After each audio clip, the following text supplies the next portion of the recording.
Hello there, and welcome to the Sleepy History Channel. Let your shoulders soften now, and let the weight of the day begin to leave you, sinking slowly into the quiet beneath you. There is nowhere you need to be, and nothing you need to do, except to breathe, and to listen, and to let your body grow heavy as the light grows dim. Tonight, we travel back across a vastness of time so deep, it has no edges you could ever truly see. Back before the whale, back before the warm and salted sea you think you know, back to a world so young its oceans had not yet learned their own shape. Imagine, if you will, a planet wrapped in shallow grey water and silence, where no great shadow yet moved through the depths, where the only sound was the slow turning of tides beneath a sky that had never seen a sail. This is the opening chapter of the ocean, and in a quiet and unexpected way, it is the opening chapter of you, for the same water that once cradled the first faint flickers of life still moves, even now, in the warmth of your own blood, in the salt of a single tear.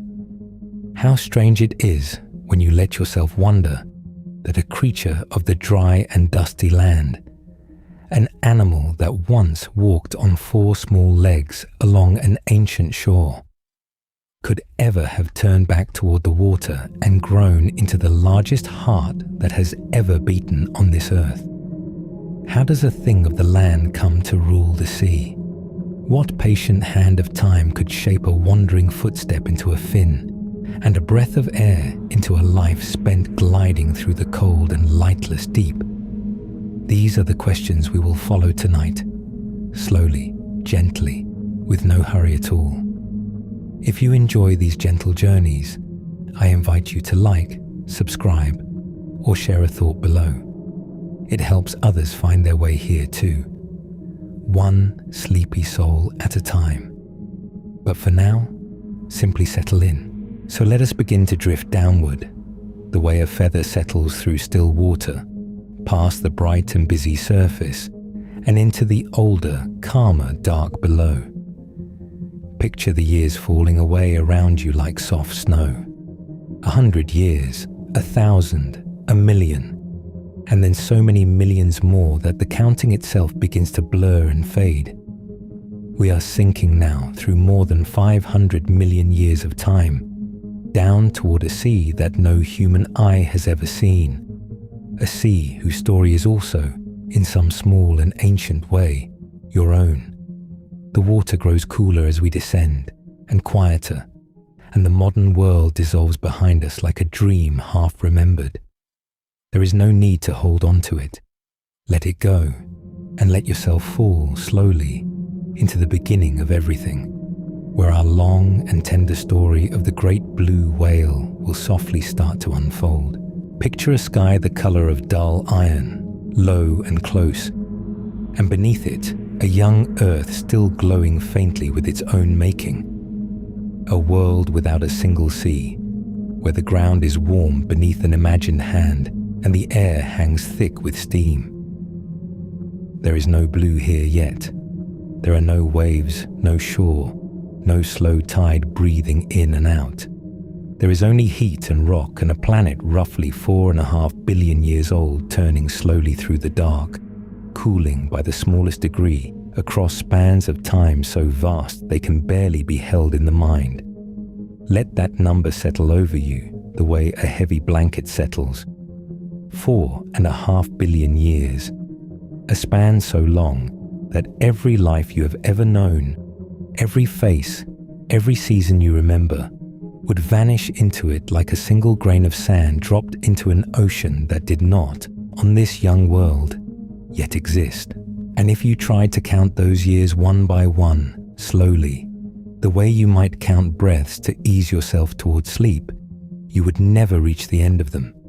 You would drift away into rest long before the number was done, and the years would go on turning without you, patient and unbothered, exactly as they have always done. And so we begin where the whale's world begins, not with the whale at all, but with the water it would one day move through, gathering for the first time on the face of a planet still learning how to be a planet. In those earliest ages, the Earth was a place of fire and pressure.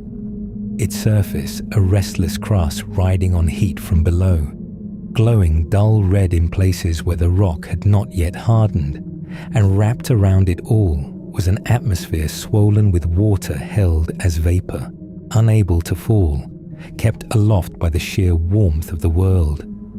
The seas were not yet seas. They waited, dissolved into the sky. A hidden ocean carried as cloud and steam, circling a planet too hot to let a single drop come to rest. Imagine all the water of every ocean you have ever seen, every grey winter sea, and every warm blue shallow, lifted up and held aloft as haze, suspended in a sky that could not yet let it go. An entire ocean's worth of water, drifting unseen above bare and steaming stone, simply waiting for the world to grow cool enough to receive it. And then, across an unhurried passage of time, the world began to cool. Not quickly, never quickly.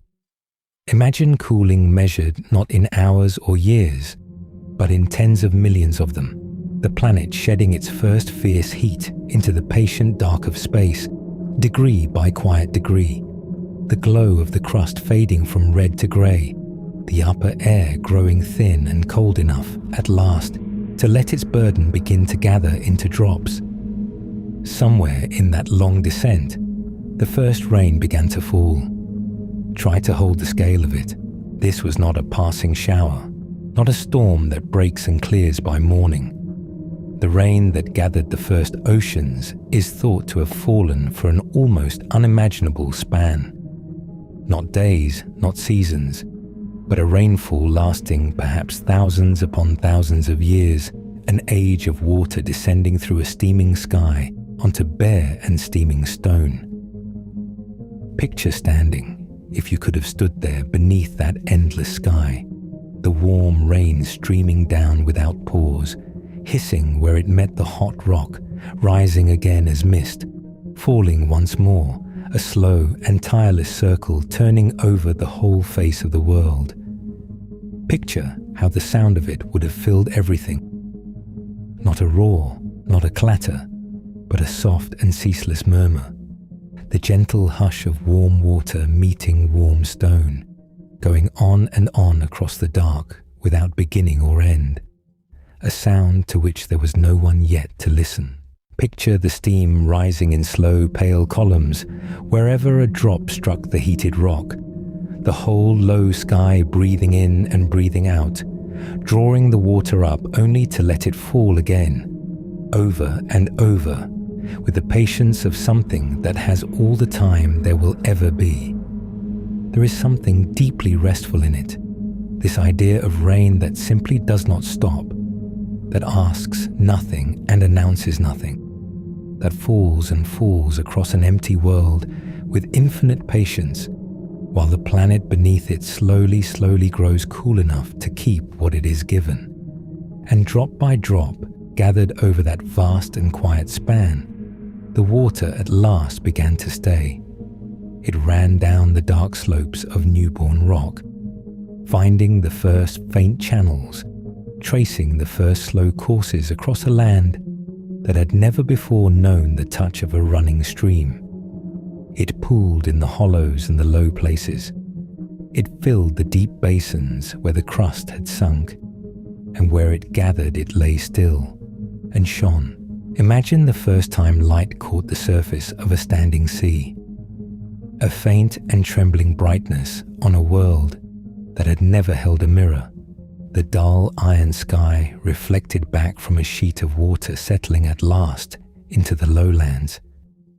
Imagine how that surface would have lain almost perfectly still in the windless air, broken only now and then by a falling drop that sent its slow rings spreading outward and away, until the smoothness returned and the dim sky lay mirrored once more in the dark and waiting water. The shining spread. What had been scattered pools became joined waters, and joined waters became shallow seas, and the shallow seas crept outward across the face of the planet until much of the world lay drowned beneath a young and lightless ocean, warm as a held breath, dim and still and waiting. This was the ocean before the ocean we know. No fish moved in it, no whale sounded through it, no green thing fringed its edges. There were no birds above it, and no footprints along its shores. There were no shores as we would know them, only bare wet rocks sloping down into water that stretched away further than any imagined eye could follow.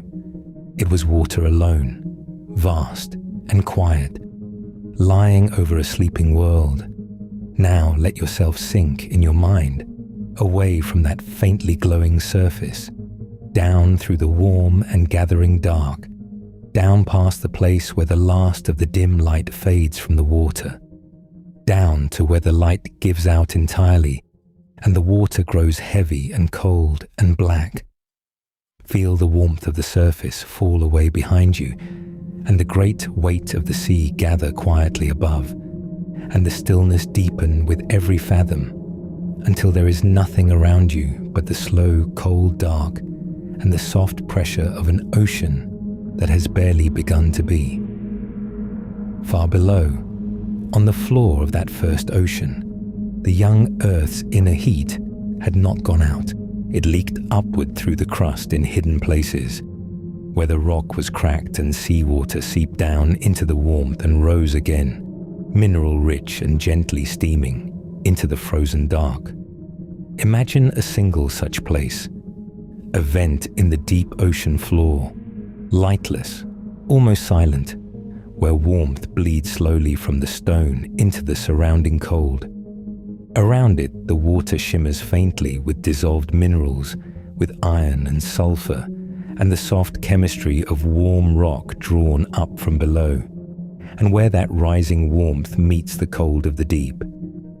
The minerals settle out of the water, grain upon grain, and the rock builds itself into soft, pale chimneys, slender towers rising slowly from the dark floor across spans of time no eye was there to count.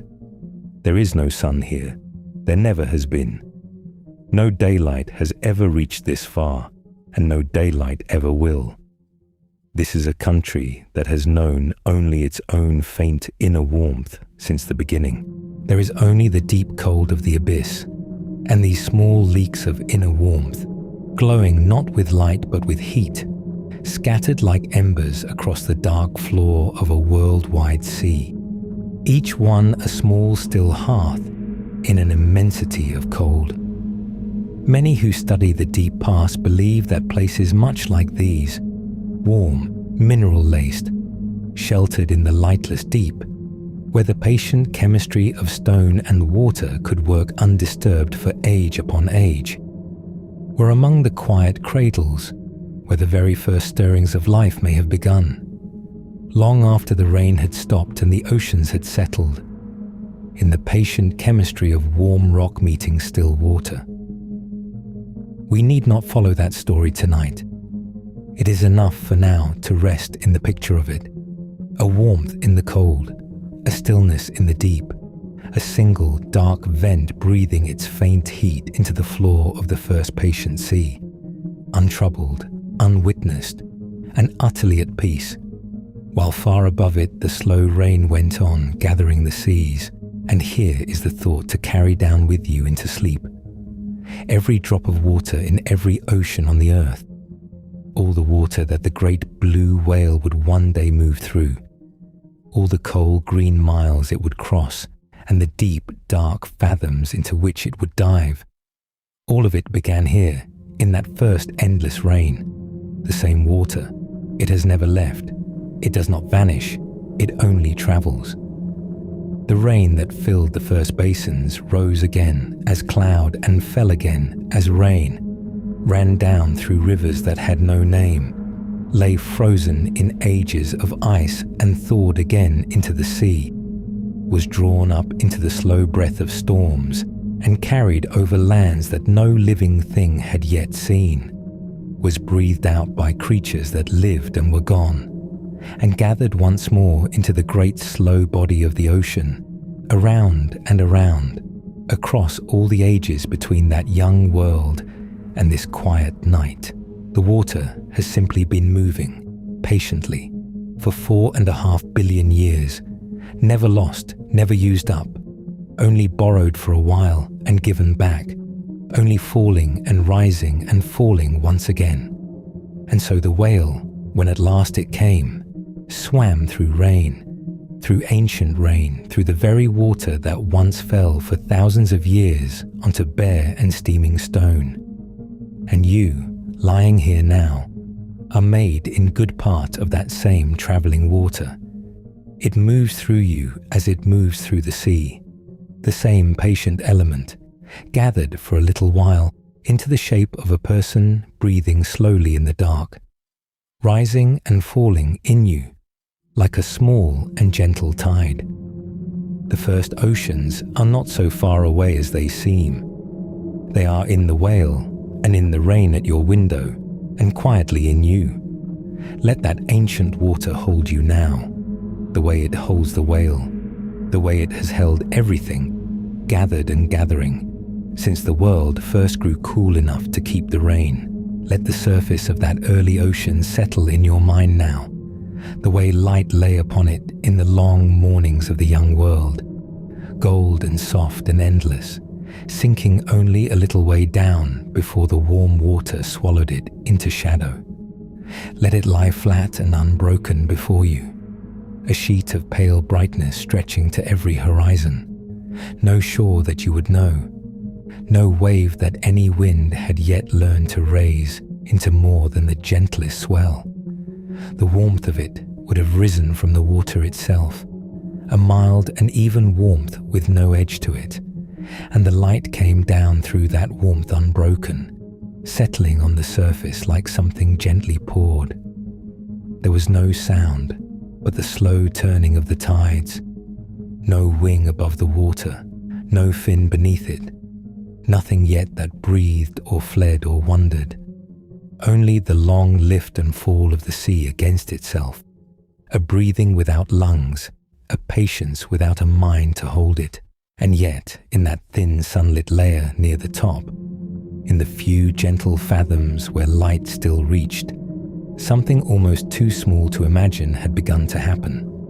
Picture a single drop of that ancient sea held in the palm of an unseen hand, and inside it, smaller than dust, smaller than the finest grain of pollen, the first lives were learning the oldest and quietest trick in all of nature. They were learning to drink the sun. Imagine a cell so small that millions of them could rest within a single tear, drifting without will or direction, carried wherever the warm currents chose to take them, turning slowly in the soft push of the water, the way a mote turns in a shaft of afternoon light. These were the first of the tiny drifting lives we now call plankton, from an old word that simply means wanderer, the ones that go where the water goes. They had no eyes to see the light they fed upon, no mouths, no thoughts, only a soft machinery folded inside them that could take the sunlight falling through the shallows and turn it, slowly, patiently, into the stuff of life itself. They did not strive. They did not reach toward the brightness the way a leaf will lean. They simply lay in the warm lit water and let it pass through them, and were changed by it, and went on drifting, soft and silent, asking the world for nothing but the light that already fell. To be one of them would have been to know nothing of hunger or fear, only the warmth, only the slow gold of the water, only the gentle drift from one bright fathom to the next. We give the name cyanobacteria to some of the very earliest of these sunlit wanderers, the blue-green drifters whose distant descendants still cloud the seas today. They were among the first living things on Earth to master photosynthesis, the slow alchemy of catching light and water and the breath of the air, and weaving them into food and into more of themselves. There was no hurry in it. There was never any hurry in those long ages. A single cell would gather a little light, and then a little more. And in the warm, unbothered shallows, it would gently divide, becoming two, and the two in their own slow time becoming four. And so, the green softly spread. There was no struggle in this spreading, no rush to claim the water, only the quiet arithmetic of light made into life, doubling and doubling again across years that no calendar could measure. Each new cell taking up the same gentle work, as though it had always known how. Imagine looking down through that early water from somewhere high and quiet above it, and seeing across the sunlit miles a faint and deepening greenness. Clouds of life so small no single one could ever be seen, yet together, staining whole reaches of the sea the color of a far-off spring. See how it would have shifted as the currents carried it, gathering here into a soft bloom that brightened the water for 100 miles, thinning there into a pale wash where the cold, deep welled up from below. The whole vast surface slowly breathing its color in and out across the seasons of a world that had as yet no eye to watch it. This was perhaps 2 billion years ago, and across an unimaginable span of such years even longer than that, deep in the age the rock readers call the Proterozoic, the long, quiet middle stretch of Earth's story. 2 billion years. Say it slowly and let it drift past you, the way those cells drifted past one another in the unhurried current. Each one a small green wandering thing with no knowledge that it was changing the world. 2 billion years, when a single human life is but a handful of decades, when all that any of us has ever known would not fill the smallest corner of even one of those years.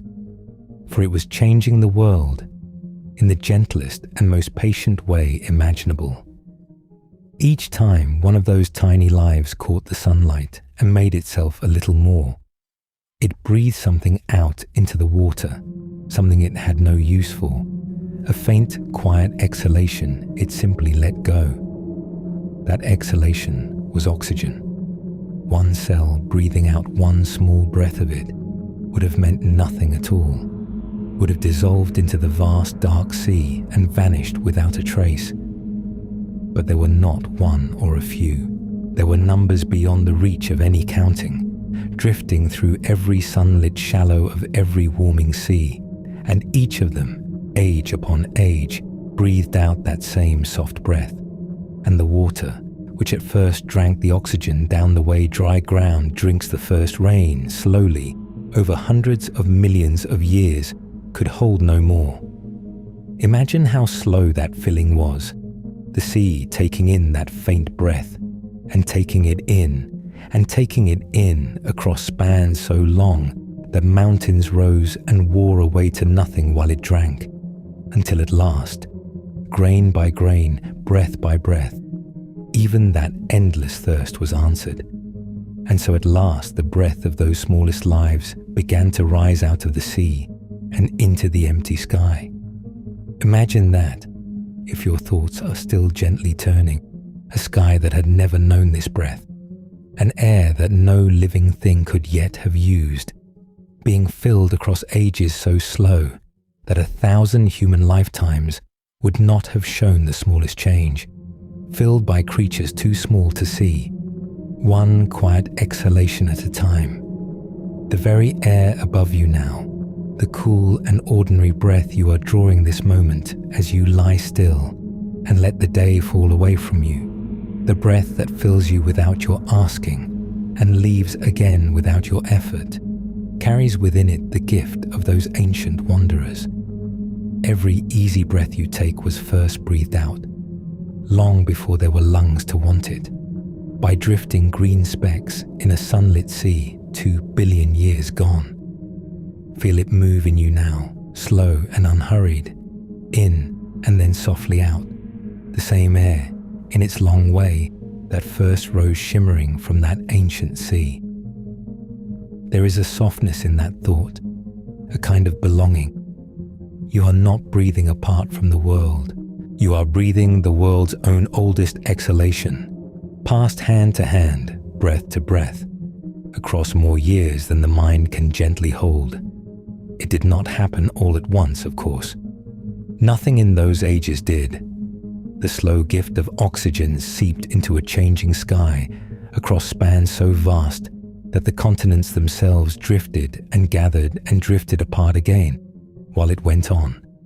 The seas rising and cooling and warming, and the small green lives drifting through all of it, asking nothing, keeping their patient work. Whole oceans opened and closed, whole shorelines were born and drowned, and still the drifting green specks lay in the light and breathed, untroubled, unaware, faithful to the only work they had ever known.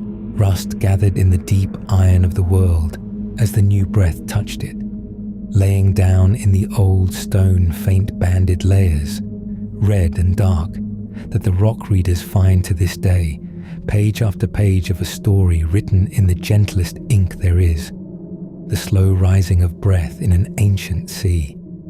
You could lay your hand upon that banded stone even now and feel, under your fingers, the cool record of those breaths, each red layer a season of the sea's slow exhaling, each dark one a quiet between.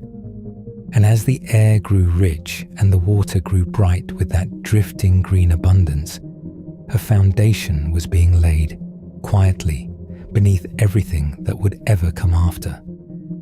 For these smallest of lives were not only filling the sky, they were filling the larder of the whole world to come. Every creature that would ever swim or drift or glide through the seas of all the ages still ahead would, in some long unbroken chain, be living upon the sunlight that these tiny wanderers had first learned to catch. The light could not be eaten by the large and the swift directly. It had to be gathered first by the small, and so the small became the beginning of all the feeding in the sea, the soft green base on which every hungry thing thereafter would quietly stand. There is something tender in that order of things, that the mightiest mouths the world would ever raise must wait, in the end, upon the patient harvest of the least, that nothing grand could ever feed itself without the gentle labor of the small going on, unseen, beneath it all. Imagine, then, the gentle line that runs unbroken from that first sunlit shallow all the way to the greatest creature ever to have lived. Picture, far off in seas not yet born in this part of the story, the vast dark shape of the blue whale moving slow and unhurried through cold rich water, the largest heart that has ever beaten carrying it through the deep.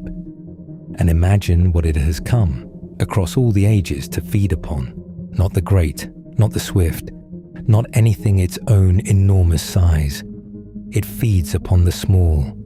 It opens that immense and patient mouth and takes in tons of the sea at once, and lets the water stream away, and keeps the tiny drifting lives, the little wanderers no bigger than the ones that first greened the ancient shallows, the small, soft, swarming abundance that the smallest lives of all still feed in their turn. The very greatest thing the ocean ever made lives, every day of its long, quiet life upon the very smallest. There is a stillness in knowing that, a sense of how the world holds itself together, not through force but through patience, the largest leaning always and softly upon the least. The whale does not know it owes its enormous gentle life to specks of green drifting in sunlight 2 billion years before it was dreamed of. It only swims and feeds and breathes that ancient air and moves on through the dark, a slow shadow passing through cold water that the small have made and fed and filled with breath. But you may know it, lying here in the quiet, letting the thought settle over you like the warm light over that first calm sea. The smallest lives filled the water, and then they filled the sky, and they have been quietly holding up the whole living world ever since, asking nothing, drifting still. And somewhere in the cold, rich dark, the greatest creature that has ever lived feeds softly on, as it has always fed, upon the gentle gift of the small. Let the surface settle now, and let the water grow warm, warmer than the cold deep you have been drifting through, warm as a shallow tropical sea, lit gold from above. The light comes down in long, soft columns, swaying as the surface stirs. And where it touches the sandy floor, it lays down a moving lace of brightness, pale and slow, that shifts without ever hurrying. Watch it for a moment as it ripples over the sand, a net of light woven and unwoven and woven again, never the same shape twice and never in any haste to change. This is a sea from more than 200 million years ago, in the long age the old rock readers call the Age of Reptiles, when the continents had not yet drifted to the places we would one day know, and much of the world was warm and shallow and quiet under a wide and gentle sun. Float here a while. There is nowhere you need to be. The water holds you the way it has held countless swimmers before you, warm against your skin and gentle along the whole length of you. And it asks nothing in return but that you breathe and sink a little deeper into rest. In these warm, shallow seas, the water was clear in a way that is hard to imagine. Clear enough that light reached far down and warmed the sand. Clear enough that you could see for what felt like forever in every soft blue direction. And over that bright floor moved gardens of strange and lovely lives. Coiled shells drifted by, the ancestors and cousins of the Nautilus, turning slowly in the current, their chambered shells wound tight as a sleeping thought. Each smooth spiral a little staircase of sealed rooms that the creature had left behind as it grew, gleaming softly where the gold light found its curve. Lampshells and lilies of the sea swayed on slender stalks, rooted to the bottom, opening their feathery crowns to sift the passing water for the tiny drifting lives we followed in the age before this one. The same small plankton, still here, still the quiet beginning of every meal. Their soft arms comb the water without sound, gathering the smallest specks of life one by one, patient as the tide. The sea has always fed itself this way, from the smallest things upward. And even now, 200 million years gone, you can feel the pattern holding patient and unbroken, the great built quietly from the small in water after water and age after age. And then, out of the soft blue distance where the light grows dim and the water turns the color of deep evening, a shape comes turning. It is long, impossibly long, and it moves with a slowness that is almost tenderness. This is a plesiosaur, one of the long-necked swimmers of these old seas, and the first thing you notice is the neck, a graceful curving length that seems to go on and on, carrying a small calm head far out ahead of a broad and rounded body. It does not dart, it does not rush, it turns through the clear blue water the way a tall ship turns in a slow wind, the whole long body wheeling gently as the great paired flippers rise and fall, four wings rowing through the sea in an unhurried beat. Watch the flippers a moment, 4 of them, where most swimming creatures make do with fewer, long and tapered and shaped almost exactly like wings, for the plesiosaur did not so much swim as fly, beating slowly through the water as an albatross beats through air, and gliding between the strokes in long quiet pauses. Each downward sweep sends a slow shiver of light along the body, and then the long glide, and then the next slow beat, steady as breathing, steady as the rise and fall of your own chest in the dark. The neck swings out, the head turns, and a dark, wise eye passes across you without alarm, taking in the shape of you and finding you no part of its small and gentle hunger. For it fishes among the little shoals that flicker silver near the surface, gathering them softly the way the night gathers the day. Let it pass. Let it turn away into the blue, that long neck trailing behind it, like a thought you have already half forgotten, and feel how the water closes again, smooth and warm and still. There is something deeply calming in a creature so large that moves so slowly. It does not hurry because the sea is wide and the day is long, and it has all the time there is. You have all the time there is too, here in the warm shallows of a world long past. Breathe in slowly, breathe out slower still. Let your shoulders grow heavy and your hands, and let the warm water take their weight. There were many kinds of these long-necked swimmers, some with necks longer than the rest of their bodies entire, necks made of more bones than you would ever think to count, each small bone fitting to the next in a long and supple chain, so that the whole neck could bend and sway as softly as a reed in a slow river.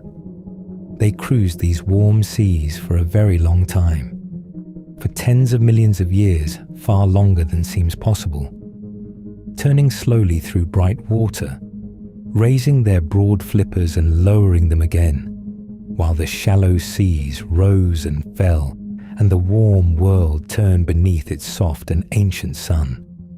Whole lifetimes of them came and went, and then whole lifetimes more, generation after gentle generation. And still the seas were warm, and still the long necks turned through the light. They are gone now, everyone. And yet here in the quiet of imagination, they still turn, still glide, still wheel through the clear blue as if no time at all had passed. And as one long shape fades into the blue, look down instead into the deeper water where the warm shallows fall away toward a darker, cooler blue, and the light grows thin and dim, and the warmth of the surface softens into a cool that is not cold, only deep. There, hanging easy in the dimness, is another swimmer, and this one is built like nothing so much as the dolphins and the whales that would come long after, though it was no relation to them at all. This is an ichthyosaur, a fish lizard the old namers called it, and it wears the shape that the deep sea asks of all its fastest swimmers. A smooth and tapering body, a triangle of fin standing on its back, a tall crescent tail held ready, and long, slender jaws lined with fine teeth for catching the soft, swift things of the open water. Every line of it is smoothed and rounded for the water, polished by the sea's own asking into something clean and quiet and quick. But it is the eye you will remember.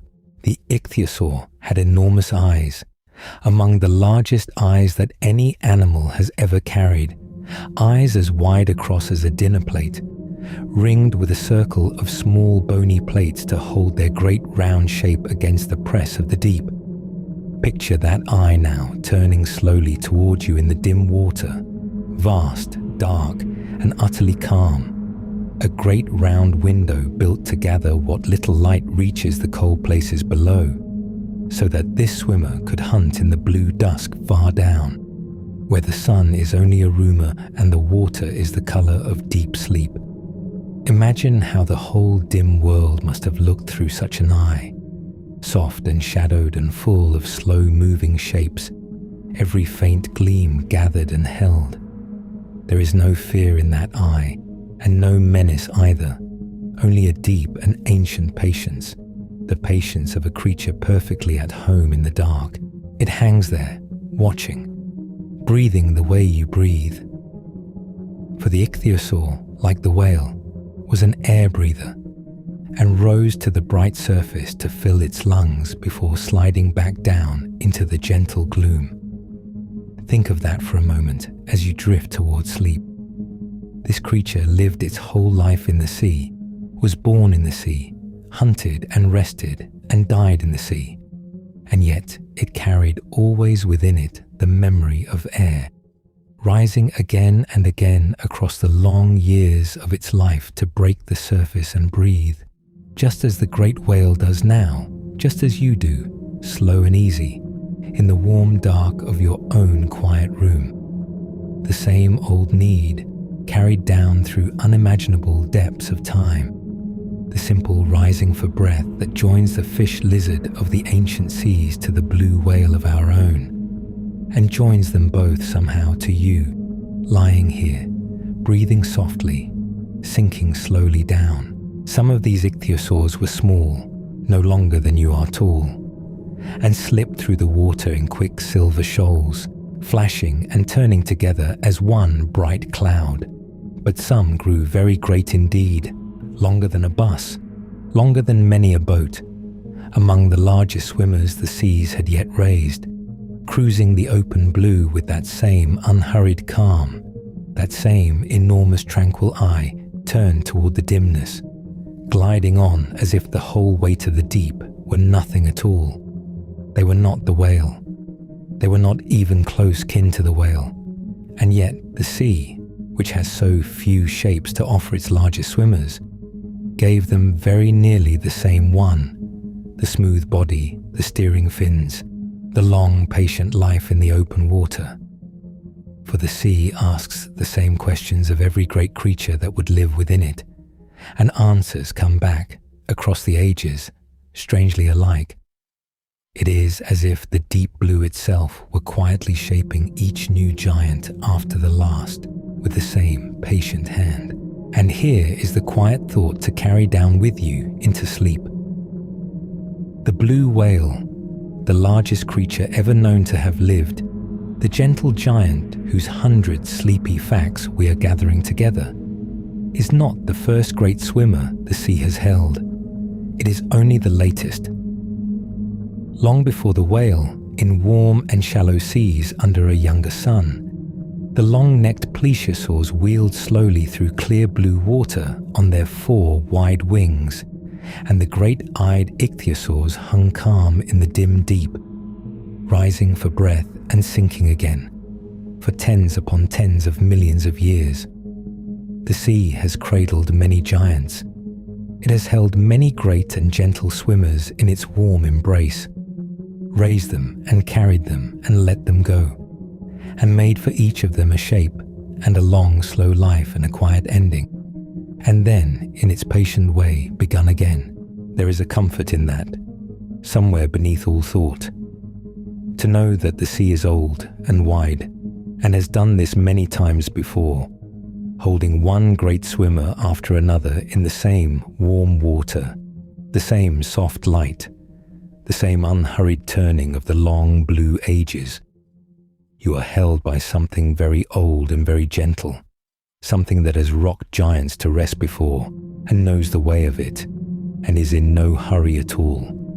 And so the warm, shallow sea grows quiet around you, the long neck gone into the blue, the great calm eye turned away into the dim, and only the swaying light remains, laying its slow, pale lace across the sand, while the water holds you gently, asking nothing, and the old sea keeps its long and patient watch, as it always has, as it always will, while you drift softly down toward sleep.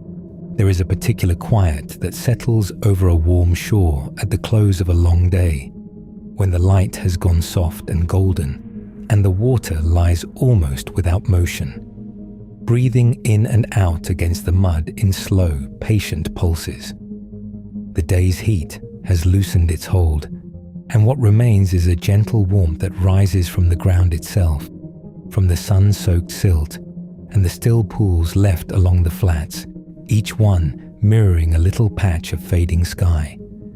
Imagine that shore not as it is now, but as it was a very long time ago, some 50 million years in the past, in a world where the great marine reptiles were already gone.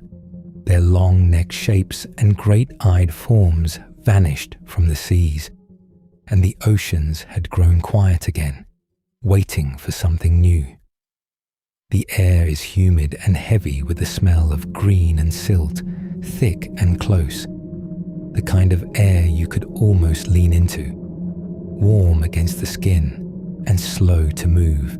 Somewhere inland, a slow river winds toward this coast through low forests and reed-fringed shallows, its surface catching the last color of the sky, and at its edge, where the fresh water meets the warm tidal flats, a small four-legged animal steps down to drink. It is nothing remarkable to look at. It is about the size of a wolf, perhaps a little smaller, with a long body and slender legs, and a narrow, tapering muzzle, its coat damp at the belly where it has brushed the wet reeds, and it moves with the careful, deliberate gait of a creature that is most at a home on land, pausing now and then to lift 1 foot clear of the clinging mud.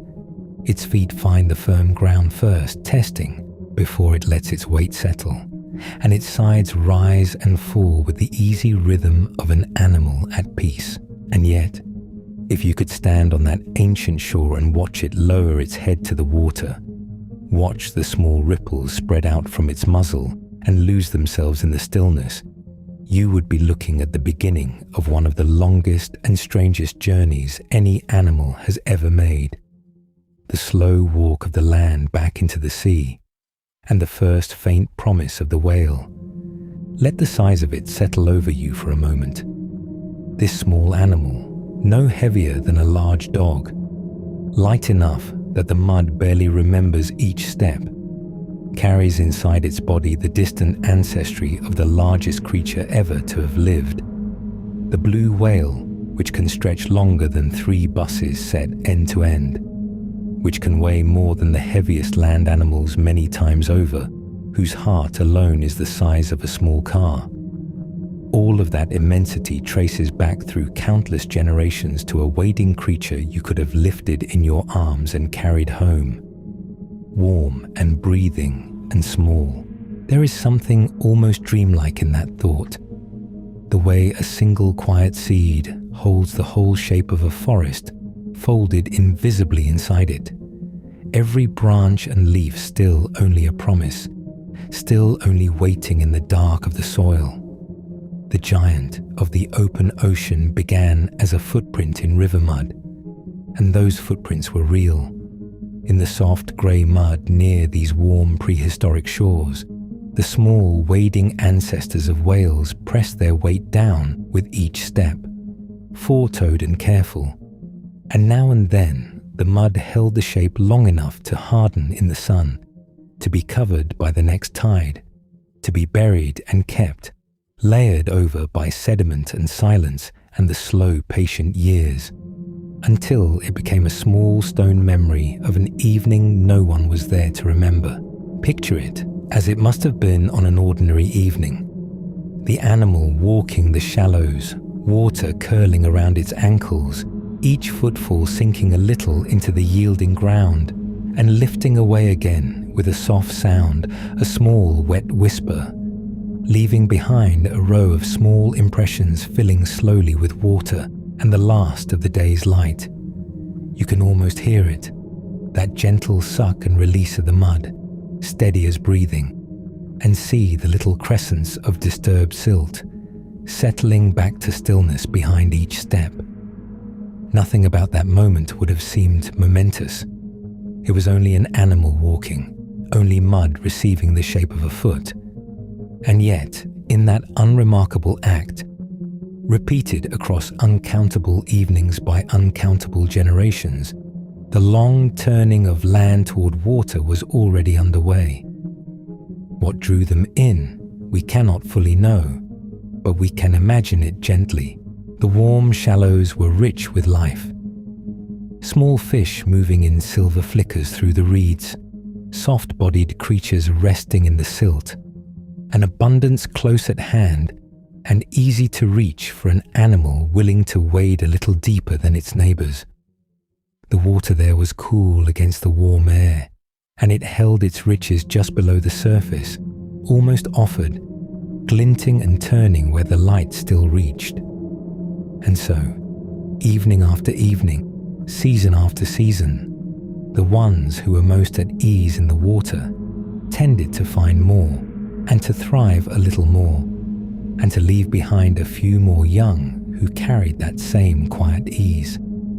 There was no decision in it, no single moment of turning. There was only the slow, blind patience of generations, each one almost exactly like the last, so alike you could not have told them apart, each one favouring the water by the smallest of margins, by a difference too small to see in any single lifetime. A creature slightly more comfortable submerged, holding its breath a heartbeat longer, a nostril sitting a fraction higher on the snout, ears that worked a little better beneath the surface than above it, catching the muffled sounds of the shallows, the soft moving hush of water against water, across spans of time so vast that the mind cannot truly hold them. These tiny preferences accumulated, the way grains of sand accumulate into a dune, without any grain ever meaning to build one, without any single grain even knowing the dune is there. And the body began, ever so slowly, to change its shape. The legs that had carried these animals along riverbanks grew less suited to walking and more suited to moving through water over hundreds of thousands of years, across forms that waded and then swam and then rarely came ashore at all. The long limbs shortened and broadened and folded their work inward, the toes drawing together, the gaps between them filling, the whole structure flattening and smoothing, until what had once been a leg for walking on land became a paddle for steering through the open sea. It happened so gradually that there was never a first paddle, only a long blurring of one thing into another, a leg becoming a little less of a leg with each passing age, a swimmer slowly waking inside the shape of a walker. The hind legs, no longer needed to bear weight on solid ground, dwindled and dwindled until they all but disappeared, drawn quietly back into the body, like a tide going out and never quite returning. The tail, meanwhile, grew broad and strong and learned to drive the body forward with great slow sweeps, a steady and unhurried power that needed no hurry at all. Generation upon generation, the shape of a land animal was being unmade and remade into the shape of a swimmer, so gradually that no single creature in that long line could ever have felt itself becoming something new. Each simply lived its life at the water's edge, a little deeper than its parents, a little more at home in the cool green hush below, the light above growing dimmer and softer as the water closed over it. Each one knew only its own brief life, the warmth of its own shallows, the ordinary business of feeding and resting and drifting a little farther out, never once glimpsing the long, slow river of change it was a single drop within. And here is the thing that makes this story so quietly astonishing, the thought worth carrying with you into sleep. The whale never truly left the land behind. It carries the memory of it still, folded inside its own body, hidden beneath the smooth grey skin where no light ever reaches, deep within the flipper of a living whale, beneath the surface where no eye can see, lie the bones of fingers, the same arrangement of small jointed bones that you have in your own hand, the same pattern that once spread out as toes on a riverbank. The paddle that strokes through the deep ocean is, in its hidden architecture, a hand that remembers walking. Run your thoughts slowly over that idea, the way you might run a fingertip along the bones of your own hand in the dark, feeling each small knuckle in turn, and further back, near where the great body tapers toward the tail, float two small bones with no work left to do. The last quiet remnants of hips and hind legs, set adrift inside the flesh, anchored to nothing, walking nowhere. They serve no purpose in the water. They are simply kept, the way a house might keep a doorway to a room that is no longer there, The way a memory lingers long after the thing it remembers has gone, soft and undemanding and quietly true. A blue whale moving through the lightless deep vast beyond easy imagining carries within it these small loyal bones that whisper of an ancestor who once stood on 4 legs at the edge of a warm river and lowered its head to drink. There is a tenderness in that, if you let yourself feel it. The largest animal that has ever existed is, in the deepest layers of its design, a creature of the shore that chose the water and never stopped choosing it, and yet could not quite let go of where it came from. It holds its old shape gently, without struggle, the way the evening holds the warmth of the day long after the sun is down, the way still water holds the shape of the sky.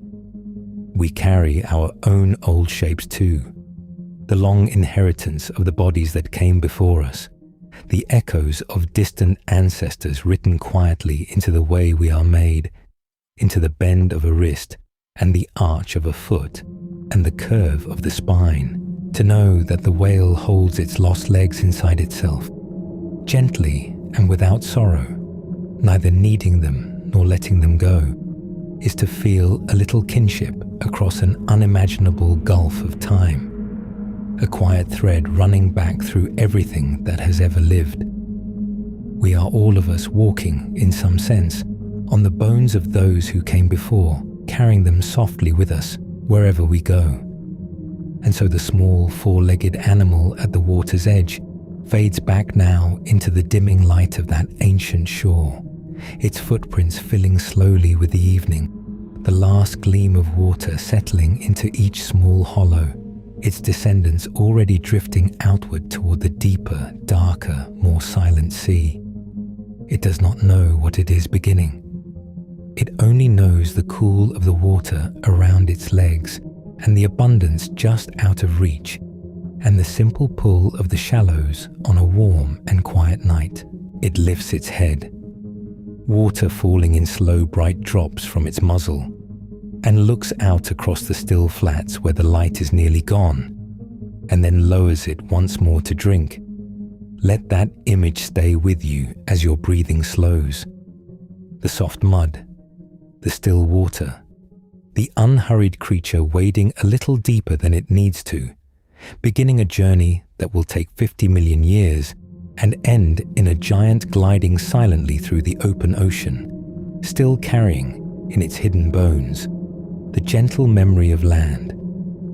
Picture the surface of a warm, shallow sea at the close of a long afternoon, the light going soft and golden, the water barely moving, and just beneath it the dim shape of a creature that is neither quite the animal that waded in, nor yet the animal it will one day become. It rises slowly, breaks the surface with the top of its head, draws a breath, and sinks again without a sound. There is no hurry in this scene. There never is in the kind of time we are speaking of. The water holds the last warmth of the day, and the light slants long and low across it, and the small ripple the creature leaves behind smooths itself away before it has travelled very far. For the shaping of a whale's body did not happen in a single life, or 1,000 lives, or even 1,000,000. It happened across a span of ages so wide that to live through any single year of it would have shown you nothing at all. You could have watched these warm, shallow seas for your whole life, morning after morning, and seen no change whatsoever, and still the change would have been happening, far too slowly for any eye to follow. And yet, sentence by sentence, generation by patient generation, the sea was quietly rewriting an animal from the inside out. Let us drift slowly through that rewriting, the way you might drift now towards sleep, noticing one gentle change at a time, lingering over each as long as it asks to be lingered over. Begin with the breath, because breath is the thing that ties these animals forever to the air above the water. The early ancestors that returned to the shallows breathed the way you do, through nostrils set near the front of the face, at the tip of the snout, the way a dog or a deer or a horse breathes today.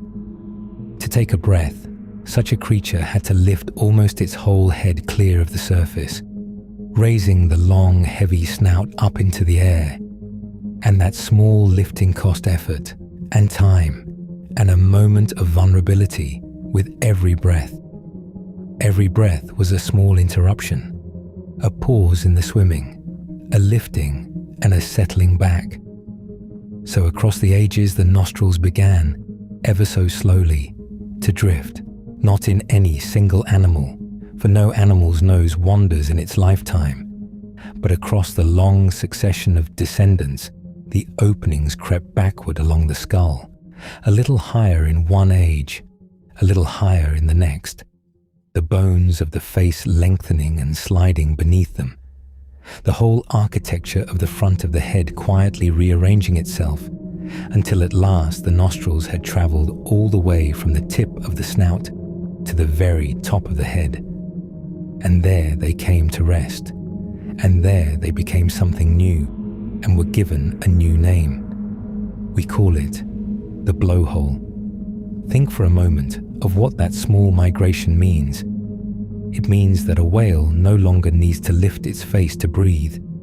It need only let the highest point of its body, the crown of its head, brush the surface for an instant, and the air is drawn in and let go in a single soft rush.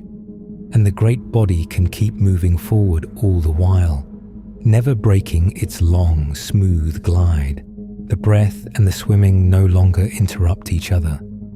They have been folded together into one seamless motion, the rise, the breath, the descent, as fluid and unbroken as a single thought.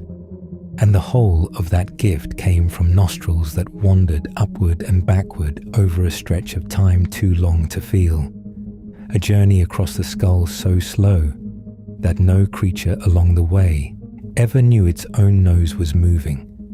Now let your attention drift downward, away from the head, along the length of the body, to the place where the hind limbs once were. Remember that the ancestors of whales walked on 4 legs, and that even the early swimmers kept their back legs, small and webbed perhaps, trailing behind them in the water. But legs are made for pressing against the ground, and there is no ground out here in the open blue. Nothing to push against but the water itself. A back leg in the open sea is a thing that drags, a small anchor of bone and muscle that the body must carry and the water must resist, working against the smooth forward motion with every stroke. And so, the hind limbs began their long fading. Age by age they grew smaller. The bones of the foot dwindled, the toes drew in and softened. The whole limb shrank back against the body and then beneath the skin, retreating inward little by little, until it no longer broke the surface of the animal's outline at all, until the long, clean line of the body ran unbroken from head to tail. In the great whales that swim the oceans today, the hind limbs have all but vanished from the outside world, yet they have not entirely gone. Buried deep within the body, far from any surface, lie 2 small slender bones, floating in the flesh, near where the hips of a walking animal would once have been, attached to nothing, bearing no weight, doing no work at all. They are the last quiet remnant of legs that walked on land, kept on like a folded letter never quite thrown away, tucked into a drawer and forgotten but never lost. There is something tender in the thought of those hidden bones, riding inside the swimming whale through every dive and every breath, through every long migration across the open water, a memory of standing carried by an animal that will never stand again. As the limbs withdrew and the nostrils climbed, the whole outer shape of the animal was being smoothed and gentled into something the water could love. Every place where the old land body had jutted or hung or stuck out, The sea pressed gently inward age after age, the way a slow current rounds the edges of a stone. The neck, once a flexible stalk that let a grazing animal swing its head down to the grass and around to watch for danger, grew short and firm, the bones of it shortening, and in some lineages fusing together into a single solid base, so that the head and the body moved as one clean, unbroken line, with no loose hinge to slow the water as it passed. The outer ears, those small soft flaps that had once gathered sound from the open air, faded away to nothing, for in water sound travels through the bones of the head itself, and a flap of skin on the outside would only have been one more thing to slow the body down, one more place for the water to catch. The ear sank inward and changed its very listening, learning to hear the long, low voices of the deep through the jaw and the skull, drinking sound straight out of the water instead of catching it from the air. The fur too, the warm coat that every land mammal wears, thinned and disappeared across the ages, hair by hair across the generations, for fur traps a layer of air to keep a body warm, and air will not stay trapped beneath the sea, where every dive would strip it away. In its place, the body grew a thick, smooth blanket of fat just under the skin, a warmth held not in hair, but in the flesh itself, sealing in the heat of a warm-blooded animal against the endless cool of the water, a warmth that no current could carry off. And the skin above it turned smooth and rubbery and almost without seam, polished and bare, so that the whole creature became one long, unbroken shape, narrowing gracefully to the tail, parting the water ahead of it and letting it close again behind with hardly a ripple, sliding through the sea as quietly as the light slides across it. There came at last a threshold, somewhere in the long unfolding of all these changes, that we can name even though no single creature would have felt it cross. There came a kind of whale that could no longer leave the water. The early swimmers, for all their love of the sea, could still haul themselves out onto a shore to rest, the way a seal does today, dragging their bodies up onto the warm sand, their frames still holding enough of the old land plan to bear their own weight on solid ground for a little while. But as the legs faded into hidden bones, and the body lengthened and softened and grew heavy with the warmth holding fat, and the whole frame became a thing built wholly for floating, held up on every side by the gentle press of the water, the old ability quietly slipped away. A body so perfectly given to the water could no longer support itself in the dry weight of the air, could no longer lift and carry its own great softness across the unyielding ground. And so, the day came, across the slow turning of the ages, when the first true whales were born, who would live their whole lives without ever once touching land, who would be carried by the sea from their first breath to their last, who would sleep and travel and feed and bear their young and grow old entirely within the water, cradled by it always. The shore, which had once been a refuge, a place to rest and be safe, became simply a far edge of the world they no longer needed, a line they would never cross again. They had become creatures of the open blue, completely and forever, and the land was now only a story written quietly in their bones. Rest for a moment in the strangeness and the gentleness of how all this came to pass. No single whale ever decided to send its nostrils climbing toward the top of its head. No single whale willed its legs to fade, or its fur to vanish, or its warmth to gather into fat beneath the skin. Each animal simply lived its one life as well as it could, breathing and swimming and feeding in the shallow, warm seas, raising its young in the quiet water, and the slight differences between one creature and the next, the ones that helped a body move a little more easily through the water, were passed quietly onward to the young, while the ones that hindered slipped away and were not. That is all it was, that endless soft sorting, repeated through more generations than there are drops in a passing rain, more than there are grains of sand along a single shore. And out of that patience, out of that long, unhurried accumulation of the smallest possible changes, each one almost nothing in itself, came a body so wholly remade that it could no longer return to the ground its ancestors had walked. There is a deep calm in understanding it this way. The sea did not carve the whale in a frenzy, did not hammer or force it into shape. It shaped it the way water shapes everything it touches, without force and without haste, smoothing a little more with every age that passed, asking nothing of any single life but that it live, and trusting the slow arithmetic of time to do the rest. And the time it took is past all imagining, longer than the oldest mountains you have ever seen, longer than memory can stretch, a working so gradual that within it a body of land became a body of water, and never once, on any single morning, looked changed at all.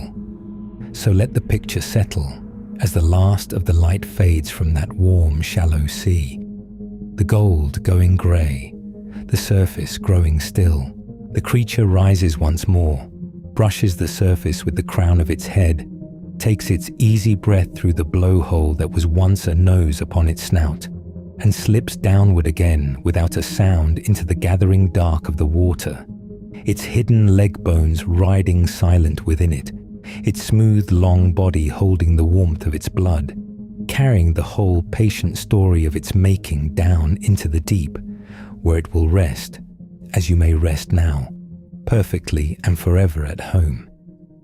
Imagine a wide, cool current moving slowly through the dim middle reaches of an ancient sea, carrying within it a faint living haze, a soft cloud of tiny drifting creatures too small to name one by one, each no larger than a grain of rice, and all of them adrift together in their countless millions, glowing only faintly where a little light still reaches down from far above. The water here is heavy and slow, neither warm nor truly cold, but holding always that deep coolness of places the sun barely touches, and it tastes, if water can be said to taste, of salt and of the green of unseen life, and of the long mineral patience of the deep.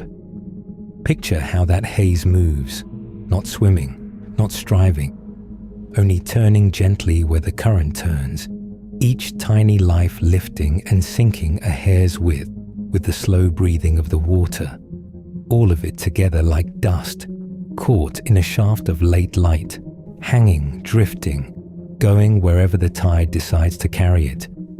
Into this slow tide came the early whales, the ancestors of the gentle giants we know now, and over a span of time so long it resists holding in the mind, they began to learn a new and quieter way of taking their share of the sea.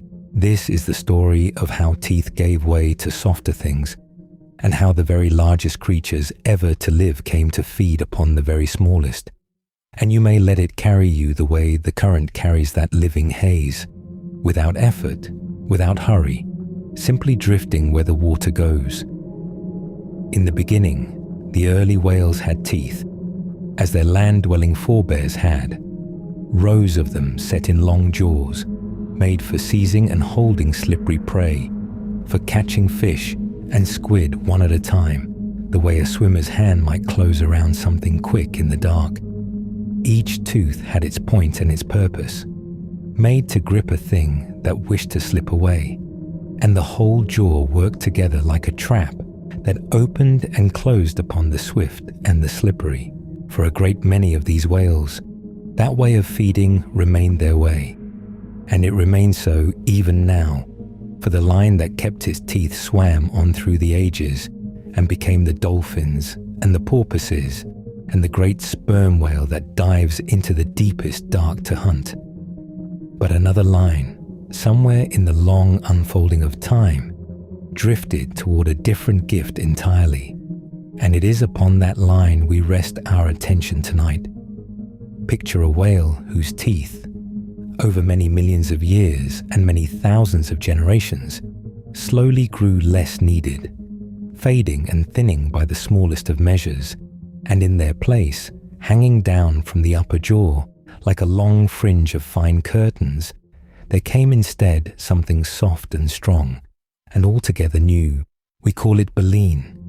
And here is a quiet wonder to hold as you settle deeper into stillness.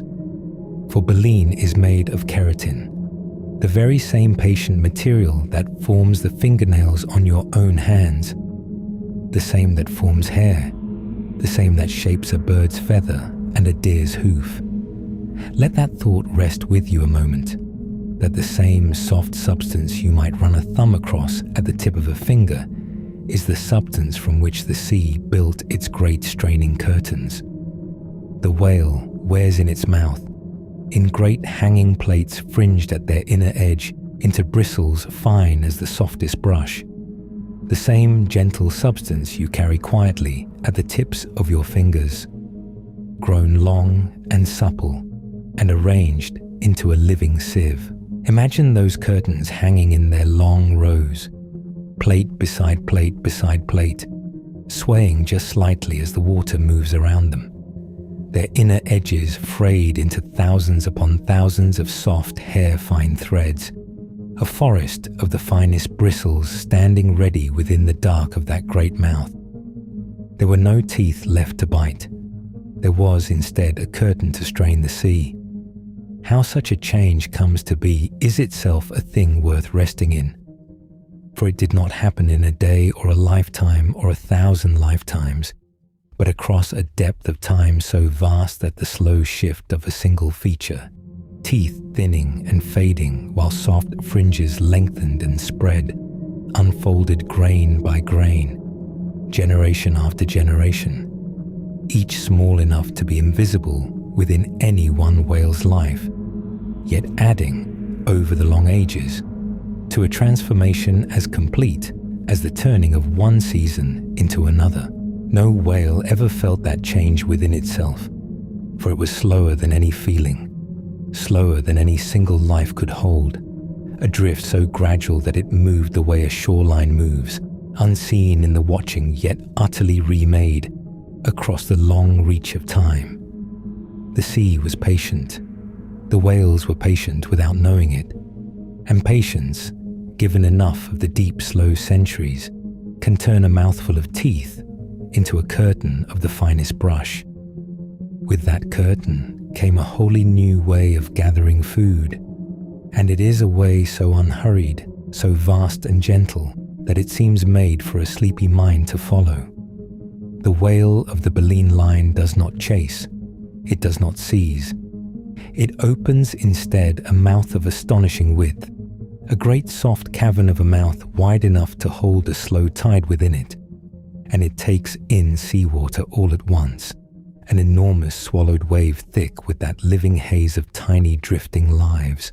Then, with an unhurried push of its broad tongue, it presses the water back out through the hanging curtains of baleen, and the water streams away in pale rivers between the bristles, flowing soft and silver through the soft fringe, while the small creatures, the krill and the little drifting plankton, stay caught against the bristles within.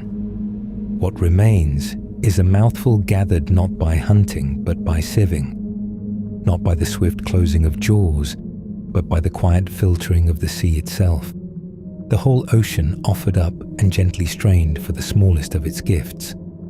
There is something in this that asks us to slow our own breathing, for it is feeding turned almost into rest, a great body simply opening to the water and letting the water bring what it brings, taking in, pressing out, taking in again, slow as the rise and fall of a sleeper's chest. The creatures gathered this way are among the smallest of the sea's many lives. Krill are little more than shrimp, the length of a thumb's first joint, pale and almost translucent, their small bodies faintly shimmering. gathering in clouds so dense that the water seems to thicken and glow where they swarm.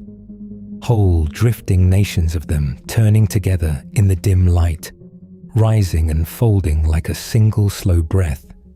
The plankton are smaller still, some so fine they would slip unseen between your fingers, drifting wherever the currents please to carry them, neither swimming against the sea nor resisting it, only going where it goes, as untroubled as breath.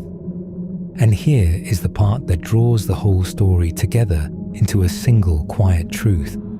For these vast clouds of tiny life do not gather just anywhere. They bloom where the deep, cold currents rise, where water that has lain far down in the dark for a long age wells slowly upward toward the light, carrying with it the rich nourishment of the deep, the gathered remains of an unmeasured time of sinking and settling, lifted now gently back toward the sun, where that cool, nutrient-laden water lifts toward the surface.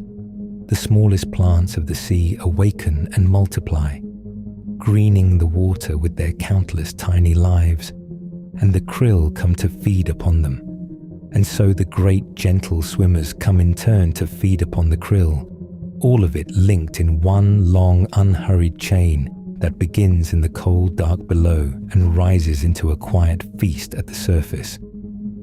The immense and gentle whales follow these cool, rich currents across the wide ocean the way a sleeper follows the slow turning of a long dream, drawn always toward the places where the sea is most generous, where the upwelling deep lays out its table of the smallest lives. They travel great distances for this, crossing whole reaches of open water, moving unhurried through the blue, and they ask of the sea only that it keep rising and blooming as it has risen and bloomed for an unmeasured age, that the cold currents keep lifting their hidden riches into the light, season after season, age upon age. Consider what this new way of feeding made possible, for it is here that the deepest wonder of the whole story rests. When a creature feeds by hunting one swift thing at a time, its size is held in check, for there is only so much that chasing and seizing can gather, only so many quick lives that any hunter can catch in a day. But a creature that opens its mouth to the whole tide, that takes the sea by the swallow and strains the smallest life from it in vast quantities, that creature may grow and grow and grow beyond all former measure, for its food arrives not one at a time, but in the uncounted millions, freely offered by the current, gathered in by the wide, soft mouth without chase or struggle. And so, the baleen line grew. It grew toward sizes the world had never before held, toward bodies longer than the tallest trees laid end to end, toward hearts the size of a small room, and a slow, deep heartbeat you might feel in your own chest if you lay your hand there now and breathe. A heartbeat unhurried as the tide itself.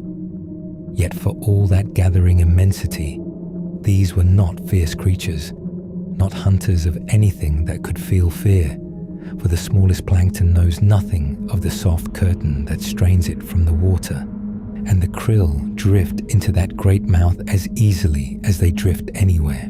The largest bodies that have ever lived came to belong to the gentlest of feeders, to swimmers who took the sea's smallest gifts without struggle, without chase, without harm to anything that might flee.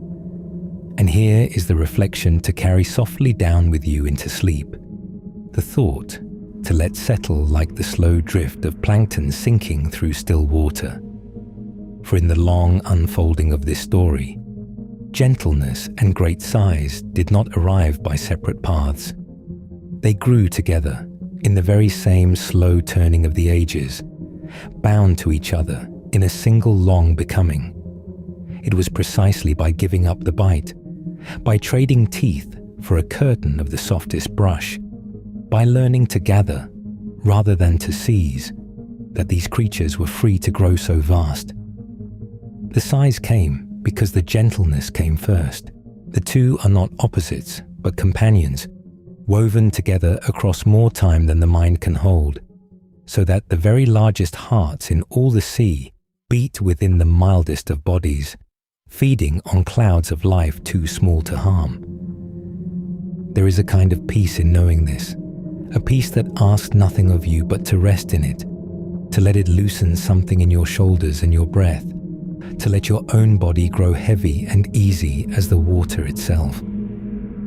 Somewhere now, in the cool, dark reaches of a living ocean, a great gentle swimmer is opening its wide, soft mouth to the slow tide, taking in the sea and letting it stream away again through curtains of the same quiet substance you carry at your fingertips, gathering the smallest lives without hurry, without struggle, in the long, patient manner the ages taught it. And you may let yourself drift there too, easy and unafraid, carried on the same cool current that feeds the gentle giants, down through the soft and shaded water into rest. Let yourself sink slowly, the way light itself sinks at the close of a long afternoon, until the warmth of the surface is only a memory somewhere far above you. Up there, where the sun still rests on the water, the sea is a kind of meadow, green and gold and busy with small bright lives, with ripples that catch the light and scatter it, with the whole warm skin of the ocean breathing softly under the open sky. But you are drifting downward now, gently, without effort, the way a single grain of sand might fall through still water, turning over and over, taking all the time in the world, in no hurry to arrive anywhere at all. The light comes with you for a while. It thins as you descend, losing first its gold, then its green, until the water around you is the soft blue of dusk, and then a deeper blue, the blue of the last moment before sleep, when the room has gone dim and your eyes have grown heavy, and the edges of things begin to blur and soften and fall away. This is the twilight zone, the long dim middle of the sea, and here the sunlight is already only a rumour, a faint silver glow seen overhead, growing fainter with every slow fathom you descend. The water grows cooler against you as you sink, and quieter, and the busy sounds of the surface fade until there is only a deep and cushioned hush.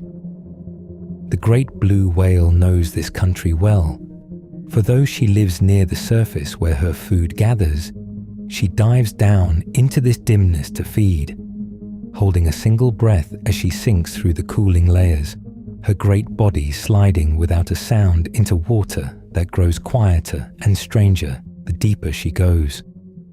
And we follow her now, only in imagination, only as far as a drowsy thought will travel, down past the place where the last of the daylight gives up and lets go. There is a moment, somewhere in this descent, when the light finally leaves you altogether. It does not happen all at once. It fades, the way a voice fades when someone walks slowly out of a room, until you realize you have not seen the faint silver overhead for some time, and that the darkness around you is now complete and very soft, a darkness like the inside of closed eyes. This is the abyss, the great dark heart of the ocean, and it is the largest living space on the whole of our world, far larger than every forest and every meadow and every sunlit shallow added together. Most of the sea is like this. Most of the water that wraps our planet lies here in the cold and the dark, where the sun has never once reached and never will.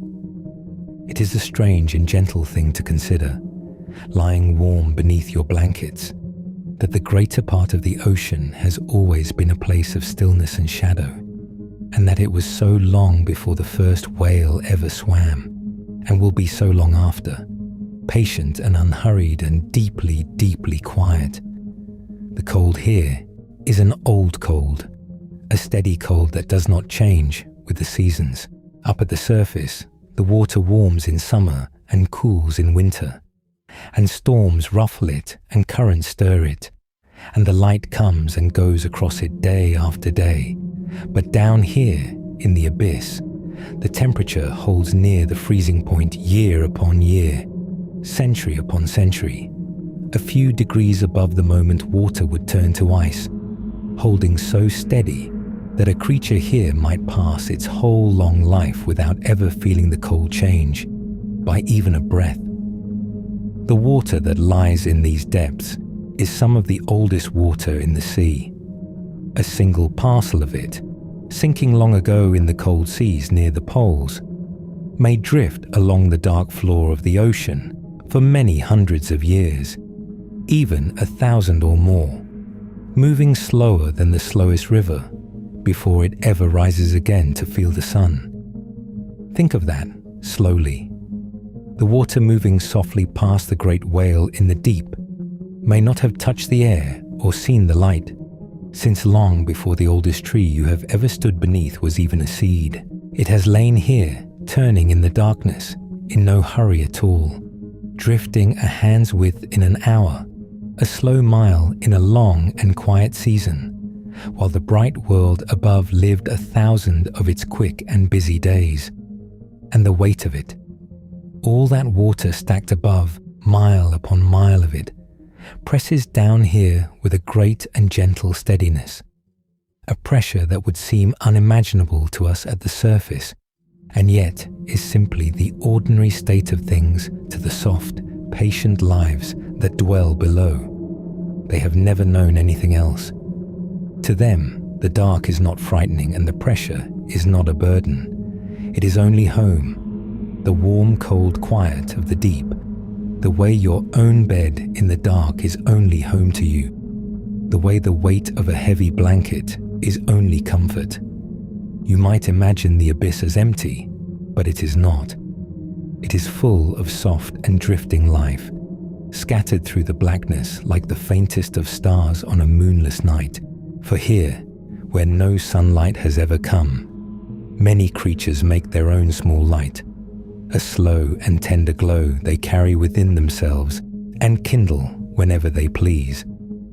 There are little drifting things that pulse with a cool blue light when the water moves around them, blooming softly and then dimming again, and ribbons of jelly that shimmer with a green so soft it seems almost remembered rather than seen, trailing their long, gentle threads through the dark, and small fish that wear a row of gentle lamps along their bellies, glowing the faint silver blue of starlight on snow. This living light is a quiet light. It does not blaze. It breathes, fading and returning, drifting past in the dark and vanishing again, so that the whole of the deep ocean is filled, very sparsely and very softly, with these small, slow sparks of luminous life, hanging in the still black water, asking nothing, hurrying nowhere, glowing for a moment, and then letting the darkness fold gently back around them. A creature here might drift for hours without moving, glowing faintly, simply being in water that has lain undisturbed for longer than any memory could hold. There is a kind of peace in it that is hard to find in the bright bustle of the surface world. A peace made of darkness and patience and the soft, pale glow of lives content to drift, content to wait, content to be carried by the slow, cold water wherever it slowly goes. And far below all of this drifting light lies the floor of the sea itself, the abyssal plain, a vast and level country of fine, soft sediment that has been settling grain by grain for ages beyond counting. It is the gentlest landscape there is. Nothing rushes across it. No wind crosses it. No wave breaks upon it. No season turns above it. A fine and endless snow falls upon it always. A slow drift of tiny pale flecks sinking down from the living waters far above. The soft remains of the surface world's bright meadows, descending for days and weeks through all the dark fathoms to settle at last on the quiet floor, soundless, weightless, unhurried. The creatures of the deep seabed wait for this falling snow and live upon it, And it is enough. They are slow, these animals of the floor, slow and small and unhurried. Pale sea cucumbers grazing the soft mud, brittle stars resting their delicate arms upon the sediment. Small things that move so gently they seem hardly to move at all, leaving the faintest of trails behind them in the pale silt. Time runs differently here, more slowly, more kindly. A single quiet hour on the abyssal plain might hold as much hurry as a whole still afternoon. And every so often, into this patient and frugal world, there comes a great gift from above. For when a whale, after a long life in the bright upper sea, comes at last to the end of its long years, its great body sinks slowly down through all the layers we have drifted through, down through the dimming light and into the dark, turning gently as it goes, settling at last with the softest of arrivals upon the deep seabed, raising only the faintest pale cloud of sediment that drifts and slowly settles once more. The creatures of the abyss have a name for this in the language of those who study them. They call it a whalefall, this slow and quiet homecoming. And it is not an ending so much as a long and generous beginning. For around that great gentle form there gathers, slowly, a whole quiet community of life. There are creatures that come to share in the bounty, soft scavengers of the deep drawn from across the dark plain, following the faint trace of it through the water for days, and then smaller things, and then smaller things still, each in their turn, each taking only what they need unhurried, none of them in any haste, for here there is time enough and more. A single whale settling once upon the floor of the sea can nourish this gathered company not for days, nor for a single season, but for decades, for many long years of slow and peaceful feasting in the dark. Whole small worlds bloom around it, generation upon gentle generation, lives that begin and flourish and fade in the quiet shelter of that great resting form, each one knowing nothing but that soft dark place and the patient bounty at its heart. The bones themselves, long after, become a soft pale reef for new and tiny lives, a small white garden glowing faintly in the black, gathering its own slow company of pale and delicate dwellers, until at last, over many slow and patient years, the great whale gives itself entirely back to the deep that received it, every part of it taken up gently into the life of the floor. The whole abyss is fed, in the end, by such soft and falling gifts. The dark is full of this slow and tender exchange, surface and depth bound together by a gentle falling rain of life, the bright meadows above and the quiet floor below joined by that endless, drifting snow. And so, the great living whale moves above all of this, near the surface, in the light, where the krill bloom and the sun warms the water and the waves run on beneath the open sky. But beneath her always, mile below mile, there lies this other country, this vast, dark, patient realm of glowing drifters and waiting floors and slow, soft falling snow, older and stiller than anything she will ever see. Beneath every whale that has ever swum, beneath every wave that has ever caught the light, there lies a darkness older than memory, older than the oldest of trees, holding its cold and its stillness and its soft small lights with the same untroubled patience it has held them through all the long ages of the world. It asks nothing of us. It only waits and drifts and glows far below, in the deep and gentle dark, turning its old cold water over so slowly that 1,000 years is only a single quiet breath. And you may let your thoughts rest there now, in that quiet country beneath the whale, where nothing hurries and the cold water turns so slowly and the small lights drift like the faintest of stars, while you yourself grow heavier and softer and ready at last for sleep. Somewhere far to the south, where the water turns the color of slate and the air smells of salt and ice, the sea is not empty at all. Close your eyes and let yourself drift there, to the cold edge of the world, where the ocean breathes slow and grey beneath a low pale sky. The light here is soft and even, neither bright nor dark, a long, pale hush of daylight that lies upon the water without warming it. The surface ripples without hurry, rising and falling in long, low swells that have travelled a very great way to arrive here. And just below it, suspended in the chill, drifts something you would never expect to find in such a barren-seeming place. A cloud, a vast, soft reddish cloud, glowing faintly like the embers of a fire seen through water, stretching on and on through the coal green dimness until it fades from sight. It is not smoke, and it is not dust. It is alive. Every faint glimmer of red is a tiny creature no longer than your finger, and there are so many of them gathered here that together they stain whole reaches of the sea, the deep, warm color of rust and sunset. These are the krill, and the story of the largest heart that ever beat begins not with the whale at all, but here, with these smallest of travelers, drifting in their countless millions through the cold polar water. They have no destination and no hurry.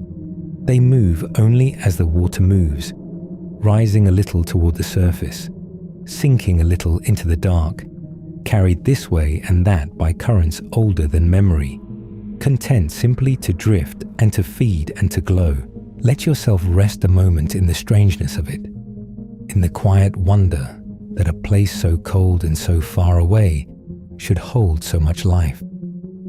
Each single krill is a slender, shrimp-like thing, almost translucent, with great dark eyes and delicate feathery legs that it uses to comb the water for food, smaller still.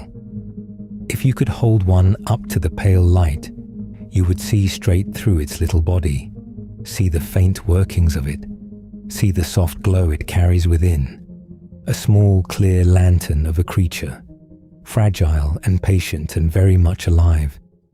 There is a quiet beauty in something so small and so perfectly made, drifting alone in all that cold water. On its own, one krill weighs almost nothing, a mere whisper of life you could cradle in the palm of your hand and scarcely feel, lighter than a single drop of rain.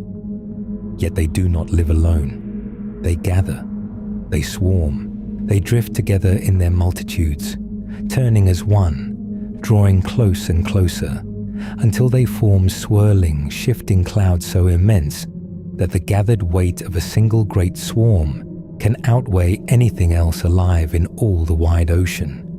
In the cold seas of the far south, around the edges of the ice, these swarms bloom in numbers almost beyond holding in the mind, a reddish haze that drifts and pulses with the slow currents, lit from within by the faint glow these little creatures carry in their bodies, so that the dim water seems gently to smolder.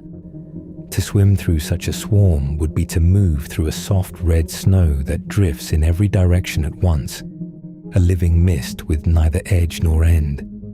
The whole sea around you turned the warm, dim color of coals, and in that abundance, in that quiet, drifting feast, lies the reason the greatest animal that has ever lived can exist at all. But to understand how the krill themselves come to be so many, you must let your attention sink downward, away from the surface, down past the reddish swarms, into the deep, dark water below. For the cold seas are not rich by accident. Far beneath the waves, where no light reaches, and the water lies black and still and very cold, the sea holds a slow treasure, the gathered remains of ages of life that has settled there, drifting down grain by grain across uncounted years, dissolved into the dark, a hidden richness of the very nourishment that growing things most crave.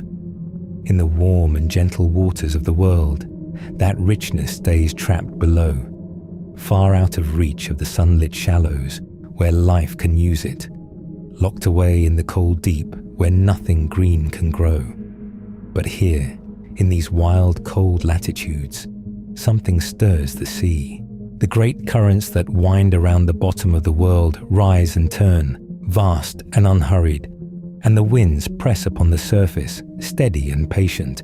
And where they pull the surface water aside, the deep water answers.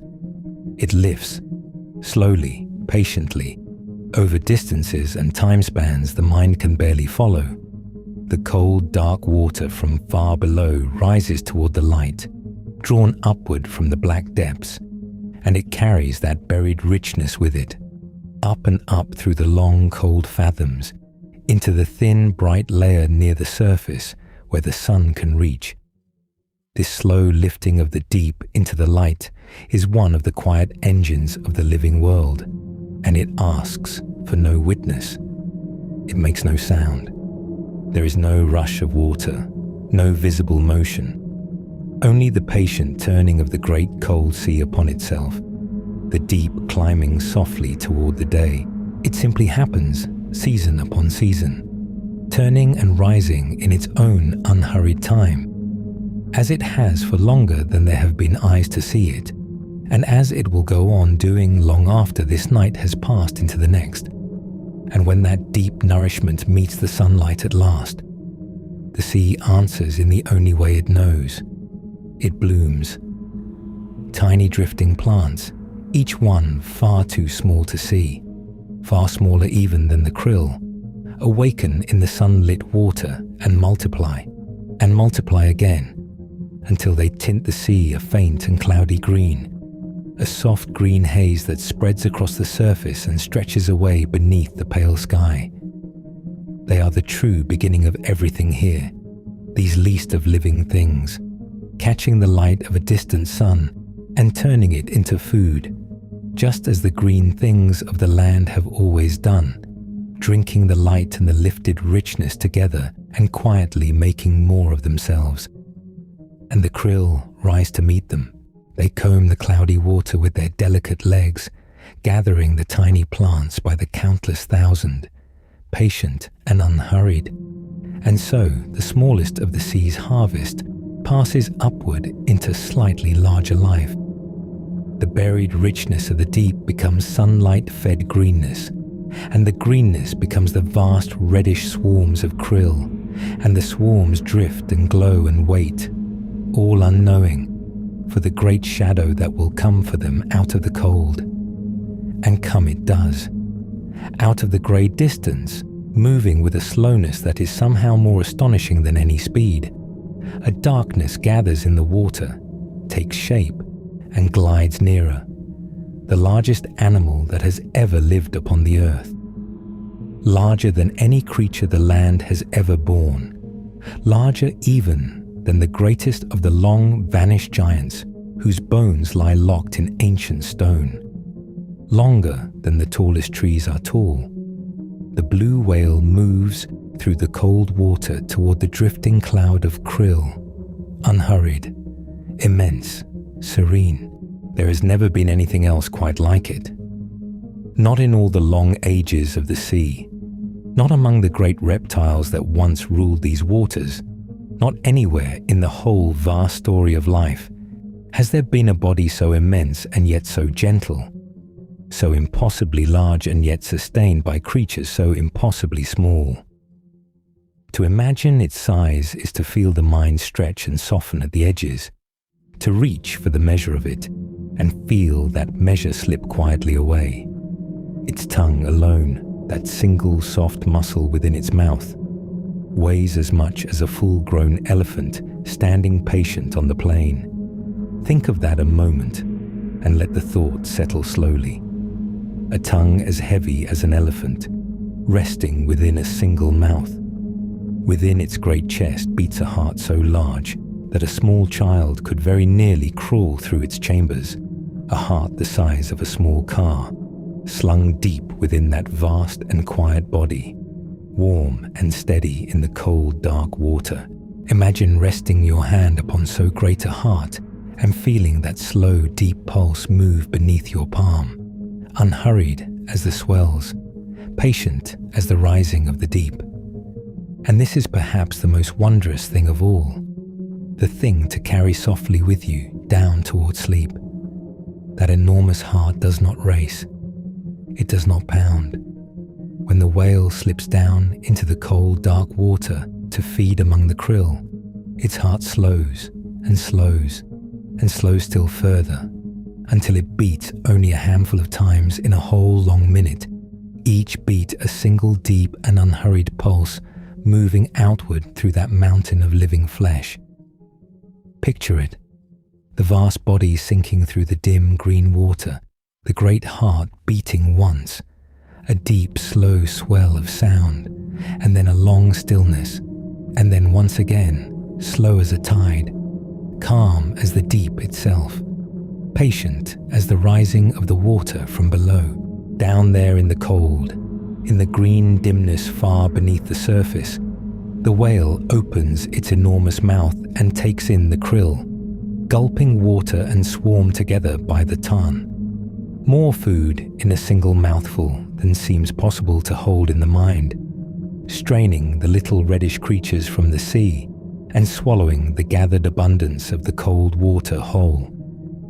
Ton upon ton of krill, day upon day, drawn from those drifting clouds to sustain the slow and steady beating of the greatest heart the world has ever held.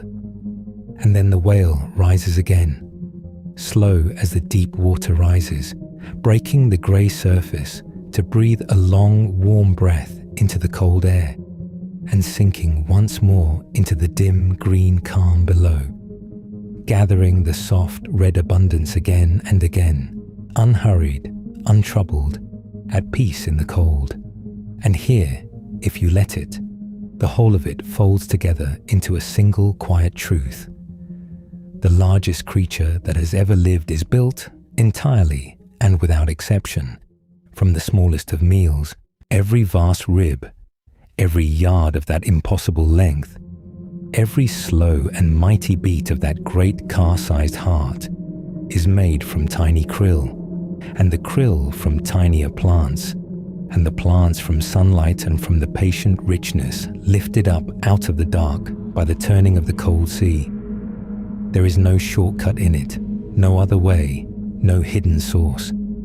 The mightiest thing alive leans its whole enormous weight upon the least of things, upon clouds of drifting creatures each lighter than a coin, upon green specks too small to see, upon the slow rising of deep water no one will ever watch. The great is made of the small. It always has been through every age of the world, in every cold and quiet sea. And the blue whale moves on through the cold water, unhurried, its tongue as heavy as an elephant, its heart beating slow and steady through the chill. Once, and then a long stillness, and then once again, carried forever by the gentle gift of the smallest things in all the sea. Rest now in that thought, and let it carry you as gently as the cold currents carry the krill, down and down, into the quiet, into the deep, slow calm where the great heart beats and the soft red cloud drifts on without end. Picture the slow grey light of a sea that has forgotten the sun, where the surface lies flat and breathing beneath a sky the colour of old pearl. And somewhere far below, a single great shadow moves without hurry through the cold. There is no edge to this water, no shore you could name, only the long swell rising and falling like the chest of something asleep, lifting and settling, in a rhythm so even that it begins to feel like your own. The water here is neither blue nor green nor truly grey, but some quiet meeting of all of them, a dim and tender colour that deepens as it falls away beneath you into a darkness that holds no fear. And if you could rest here, weightless in that dim blue, you would feel how patient the ocean is, how it has all the time in the world, because it has lived through ages so long, that the very idea of hurry has no meaning in them. Let yourself sink into that patience now, into the rhythm of a sea that has watched the ice come and go across spans of time too vast to hold in a single thought. A sea that has never once been in a rush to be anywhere at all. For there was a time, and then many times, when the world grew slowly colder, and the cold did not arrive in a single winter but gathered across tens of thousands of years, the way frost gathers on a window through a long, quiet night. One feather of ice laid softly upon another while the house sleeps.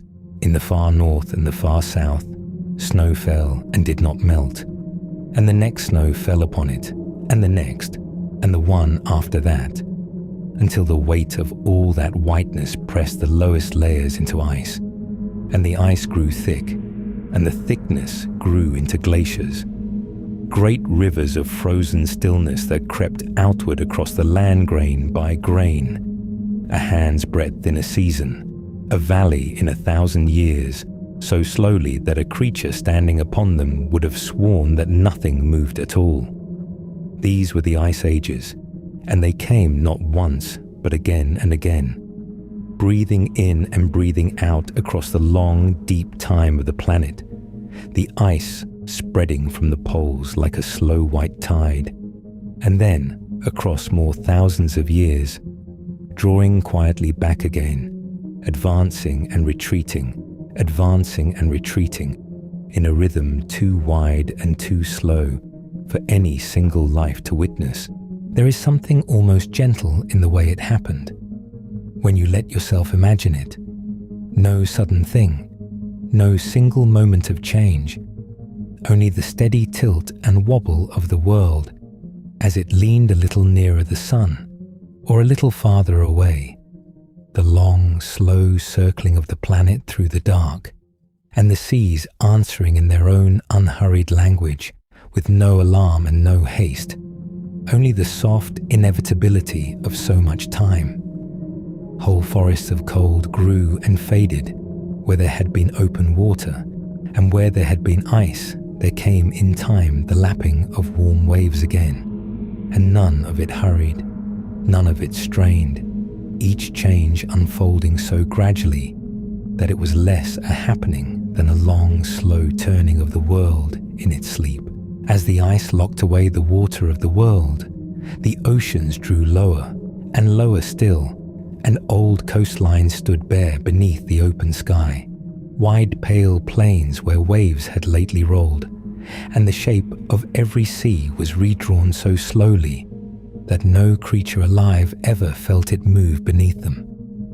And then the warmth would return, just as slowly, gathering across the same unthinkable spans, and the glaciers would soften and weep their long meltwater back into the deep, threading it down in cold, bright rivers, and the seas would rise again to fill the hollows of the land, climbing the old shores inch by patient inch, and the whole vast cycle would turn once more, patient as breathing, older than memory. The whales were there through all of it, not these particular whales, of course, but their mothers' mothers stretched back across a chain of lives longer than the ice itself, the great blue shadows passing down through the cold and the thaw and the cold again, generation behind generation behind generation, carried by an inheritance written not in any book but in the body, in the blood, in the deep unspoken knowing of where to go and when. For the ice did more than reshape the land. The cold stirred the seas, and the stirring of the seas was a slow and mighty thing. Where frozen water met open ocean, the chill sank downward, heavy and dense, sliding into the deep, and as it sank, it set the whole great body of the sea slowly turning, drawing deep water upward toward the light in long, invisible spirals that wound around the whole curve of the world.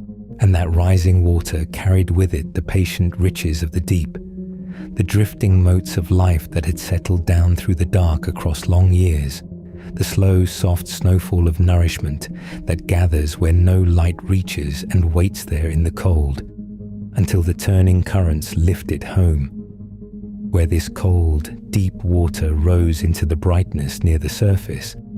The smallest living things bloomed in their countless millions, faint green clouds spreading across the polar seas, blooming and drifting and blooming again, wherever the cold and the light met.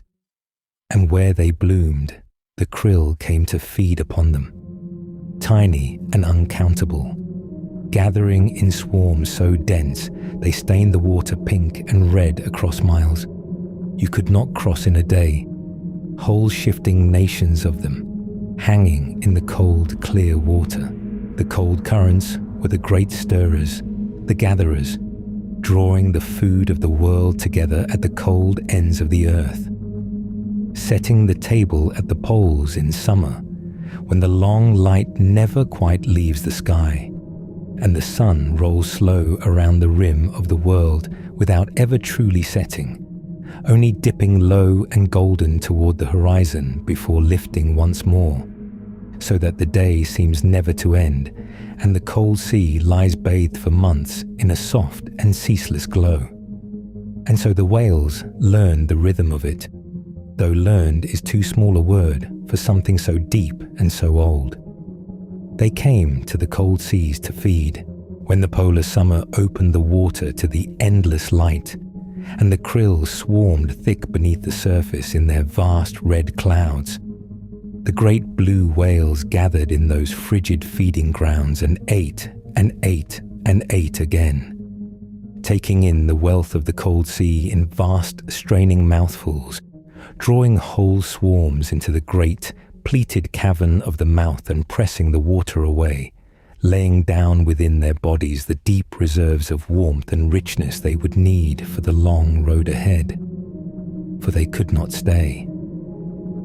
As the polar light began to fade and the season turned slowly toward the cold and the dark, and the days drew in upon themselves, the whales turned too, and pointed their great bodies away from the feeding seas, and began the long journey toward warmer water.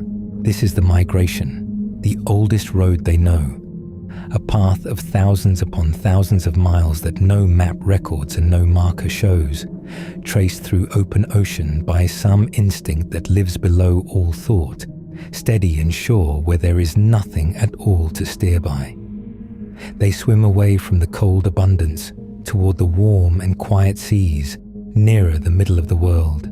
Day after day after day, week into week, the cold falling slowly behind them, and the water growing gentler around them with each long mile. The color of the sea shifting by slow degrees from the deep slate of the polar deep toward a soft and luminous blue, until at last it is calm and clear and warm, the light falling through it in long wavering shafts. And there, in those soft tropical waters, the mothers give birth. A calf is born into warmth rather than into the biting cold of the feeding grounds, born into still water where it can learn to breathe and to swim without the strength-stealing chill, lifted gently to the surface for its first slow breath, sheltered in seas too warm for the great gathering of food, yet kind enough to cradle a newborn life through its first fragile weeks, where it grows by its mother's side in the calm, bright shallows of the warm world. And then, when the calf has grown a little, when it is stronger in the water, when the season turns again, the long road calls them back, mother and young together, all those thousands of miles in reverse, back toward the cold and the krill and the endless polar light, back to the feeding seas to fill the body once more, down and back, cold and warm, feasting and birthing, the great pendulum of their lives swinging across the whole breadth of an ocean, year upon year upon year, slow and certain as the swing of something that will never stop. Think, as you drift, of how old that path is. The roads that humans know are young things, every one of them, lines scratched recently across a world that is almost unimaginably old. But this road of the whales was traced long before, worn smooth not into any earth but into the very instinct of a lineage, passed down from parent to calf across more generations than anyone could ever count. Each new life inheriting the knowing of the way without ever being taught it, without a single word, without a single lesson. No whale was shown the route. No whale remembers the first journey. Each one simply carries within it, from the very moment of birth, the deep pull toward the cold seas in summer and the warm seas in winter, the same pull its mother carried, and her mother before her, and hers before that, back and back and back through the ages of ice and thaw, a path far older than any road that walking feet have ever made. It is a kind of memory that does not live in any single mind, a memory held instead by the whole long, unbroken thread of life passing the cold seas and the warm seas down from one generation to the next, faithful across spans of time so vast that they turn the spreading and retreating of glaciers into something almost like a heartbeat, a slow, deep pulse beneath the ages. And through all the freezing and the thawing of the world, through all the rising and falling of the seas, through ice age after ice age, the whales kept swimming their ancient circuit, the largest hearts that have ever beaten carrying the largest bodies that have ever lived along a road, worn only into instinct, between the cold that feeds them and the warmth that lets them begin again. So let the great slow rhythm of it carry you now, the long breath of the ice gathering and releasing across unthinkable years, the cold currents turning in their patient spirals, the krill blooming and the whales tracing and retracing their nameless path between the ends of the earth, all of it moving so gently, so far below hurry, that there is nothing in it to hold you awake, nothing in it that asks anything of you at all. The sea is still breathing. The shadow is still moving, unhurried, through the dim and welcoming dark, following a way older than memory toward water as calm as sleep. Somewhere out in the open ocean, far from any shore, the surface lies almost still beneath a soft grey sky, and the water rises and falls in slow, easy breaths, the way it has for longer than anyone could ever hope to remember. There is no edge in sight, no land to mark the way, no sound of any other living thing, only the gentle meeting of water and air, stretching outward in every direction into a calm, untroubled blue, fading at last into the soft grey, where the sea and the sky quietly become one. And moving through that wide quiet, unhurried and unbothered, comes a single blue whale, the largest creature the sea has ever held, gliding along just beneath the surface as though the whole ocean were made simply to carry it gently onward. You might think of how that great body moves, the long blue-grey back curving slowly up into the air, the small breath rising in a soft plume of mist, the slow roll of muscle and skin that barely seems to disturb the water at all. The back rises, and the water slides away from it in long, unhurried sheets, and then it eases under again, smooth and quiet, and the surface heels over behind it without a sound. For all its size, there is nothing heavy in the way it travels. It does not fight the sea. It belongs to it, folded into the rhythm of the swells, rising to breathe and sinking again, with a patience that asks nothing and hurries toward nothing, only the next slow stroke, and the next after that, carrying it onward through the deep. The breath comes, and is held a moment, and is released, and the great back slips beneath the surface once more, and the water closes softly over it, and the wide ocean settles back into its quiet, as though nothing at all had passed. And as this one whale moves through the present day, through this very evening while you lie still and listen, it carries with it something older than the water around it, older than the cold currents and the warm seas it travels between. A long inheritance of time gathered into one living body, drifting on through the dark. Far below, where the light has long since faded into nothing, the whale lets out its song, a sound so low and so deep that it lives almost beneath hearing, a slow pulse of tone that rolls outward through the cold water in every direction. You would not so much hear it as feel it, a long, low trembling in the water and in the chest, gentle as a heartbeat slowed almost to stillness. It is the deepest voice in all the ocean, lower than the lowest note you have ever felt in your chest, and it travels in a way that no voice on land ever could. In the open sea, far from the surface, sound moves through certain layers of water as though through a long, smooth channel, bending and gathering rather than scattering, so that the whale's low call can carry on and on, across mile after mile of dark water, for hundreds of miles, perhaps farther still, a single quiet note moving through the deep long after the whale itself has slipped away into the distance. Imagine that sound now, somewhere out beneath the swells, a low and patient tone unrolling through the cold, passing over drifting clouds of krill, sliding along the unseen slopes of underwater mountains, moving through the great dark rooms of the abyss where no light has ever reached, carrying on through the water like the slow breath of the ocean itself, mile after mile after mile, never hurrying, never fading all at once, only softening by the smallest measure as it goes, and somewhere far away, beyond the curve of the horizon, another whale lies quiet in the dark and feels that note arrive, faint and low, and listens and answers. And so, across that enormous distance, two great lives stay gently joined by nothing more than sound.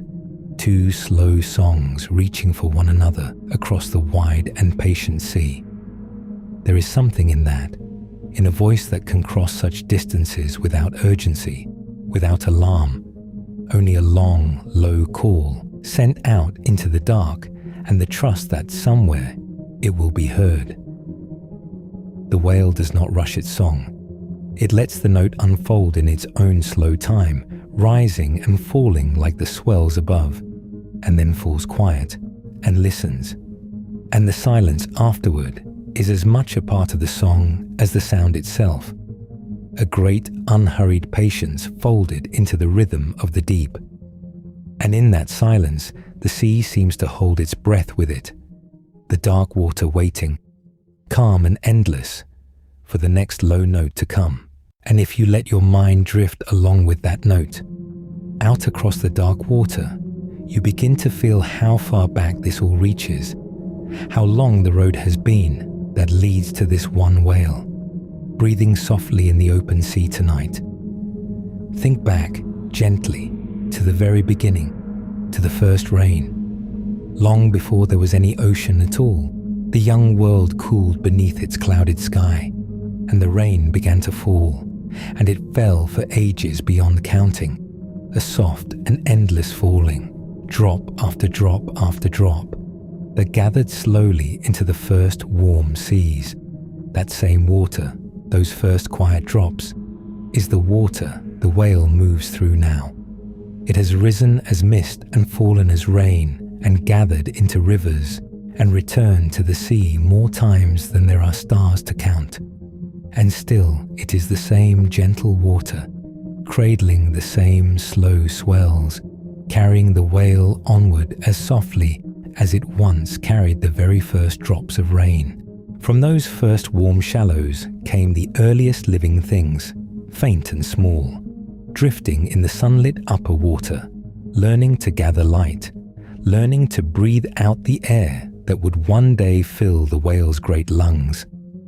The sea filled slowly with life, gentle and strange, drifting and settling and drifting again across spans of time so vast that the mind can only soften and let them pass. Great creatures came and moved through the ancient water and gave way to others, and the patient ocean held them all and let them go and carried on, unhurried and unchanged in its long, slow turning. And far from the water, on the green and quiet land, small, warm-blooded creatures walked beneath the ferns, the distant grandparents of the whale, never knowing that one branch of their long family would one day turn back toward the sea, slowly, over a stretch of time too long to truly hold in the mind. Those land-walking ancestors waded into the shallows and stayed, and their legs grew long and then short and then folded away into the body, and their shape lengthened and smoothed and learned the grace of the water, until the land was left behind entirely and the sea became home once more. They learned to hold their breath in the deep, to gather food from the rich cold water through the soft curtains of baleen, to dive down into the dark and rise again to breathe beneath the open sky. They grew slowly across the long generations, larger and larger as the cold seas filled with drifting clouds of tiny krill, until at last there moved through the ocean a creature greater than any that had come before. The blue whale, its heart the size of a small room, its long body stretching out beneath the swells, the gentle giant of the deep, and the ice came and went across the high, cold edges of the world, the great glaciers spreading and drawing back over tens of thousands of years, the cold currents gathering the krill into vast, rich clouds, and the whales learned the long, slow paths between the coal-feeding seas and the warm and quiet waters where their young are born. A journey older than any road, carried not in memory but in the body itself, in the deep inherited knowing that turns a whale toward the horizon and tells it gently where to go.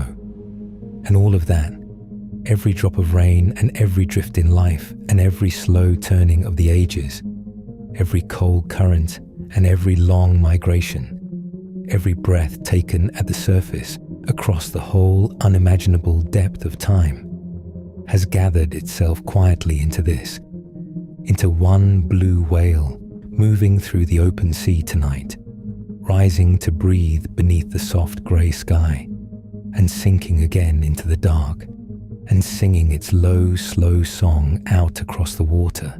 The first rain and this one breath are joined by a single unbroken thread, drawn out across more time than the mind can ever truly hold, and yet so quiet, so simple, that it asks nothing of you at all.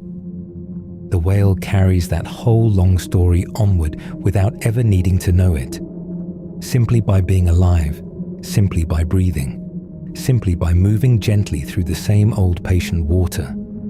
And so, as you lie here now, you have drifted with it across the whole great age of the sea, from the falling of the first rain to this single living breath, across oceans and ice and the slow unfolding of countless lives.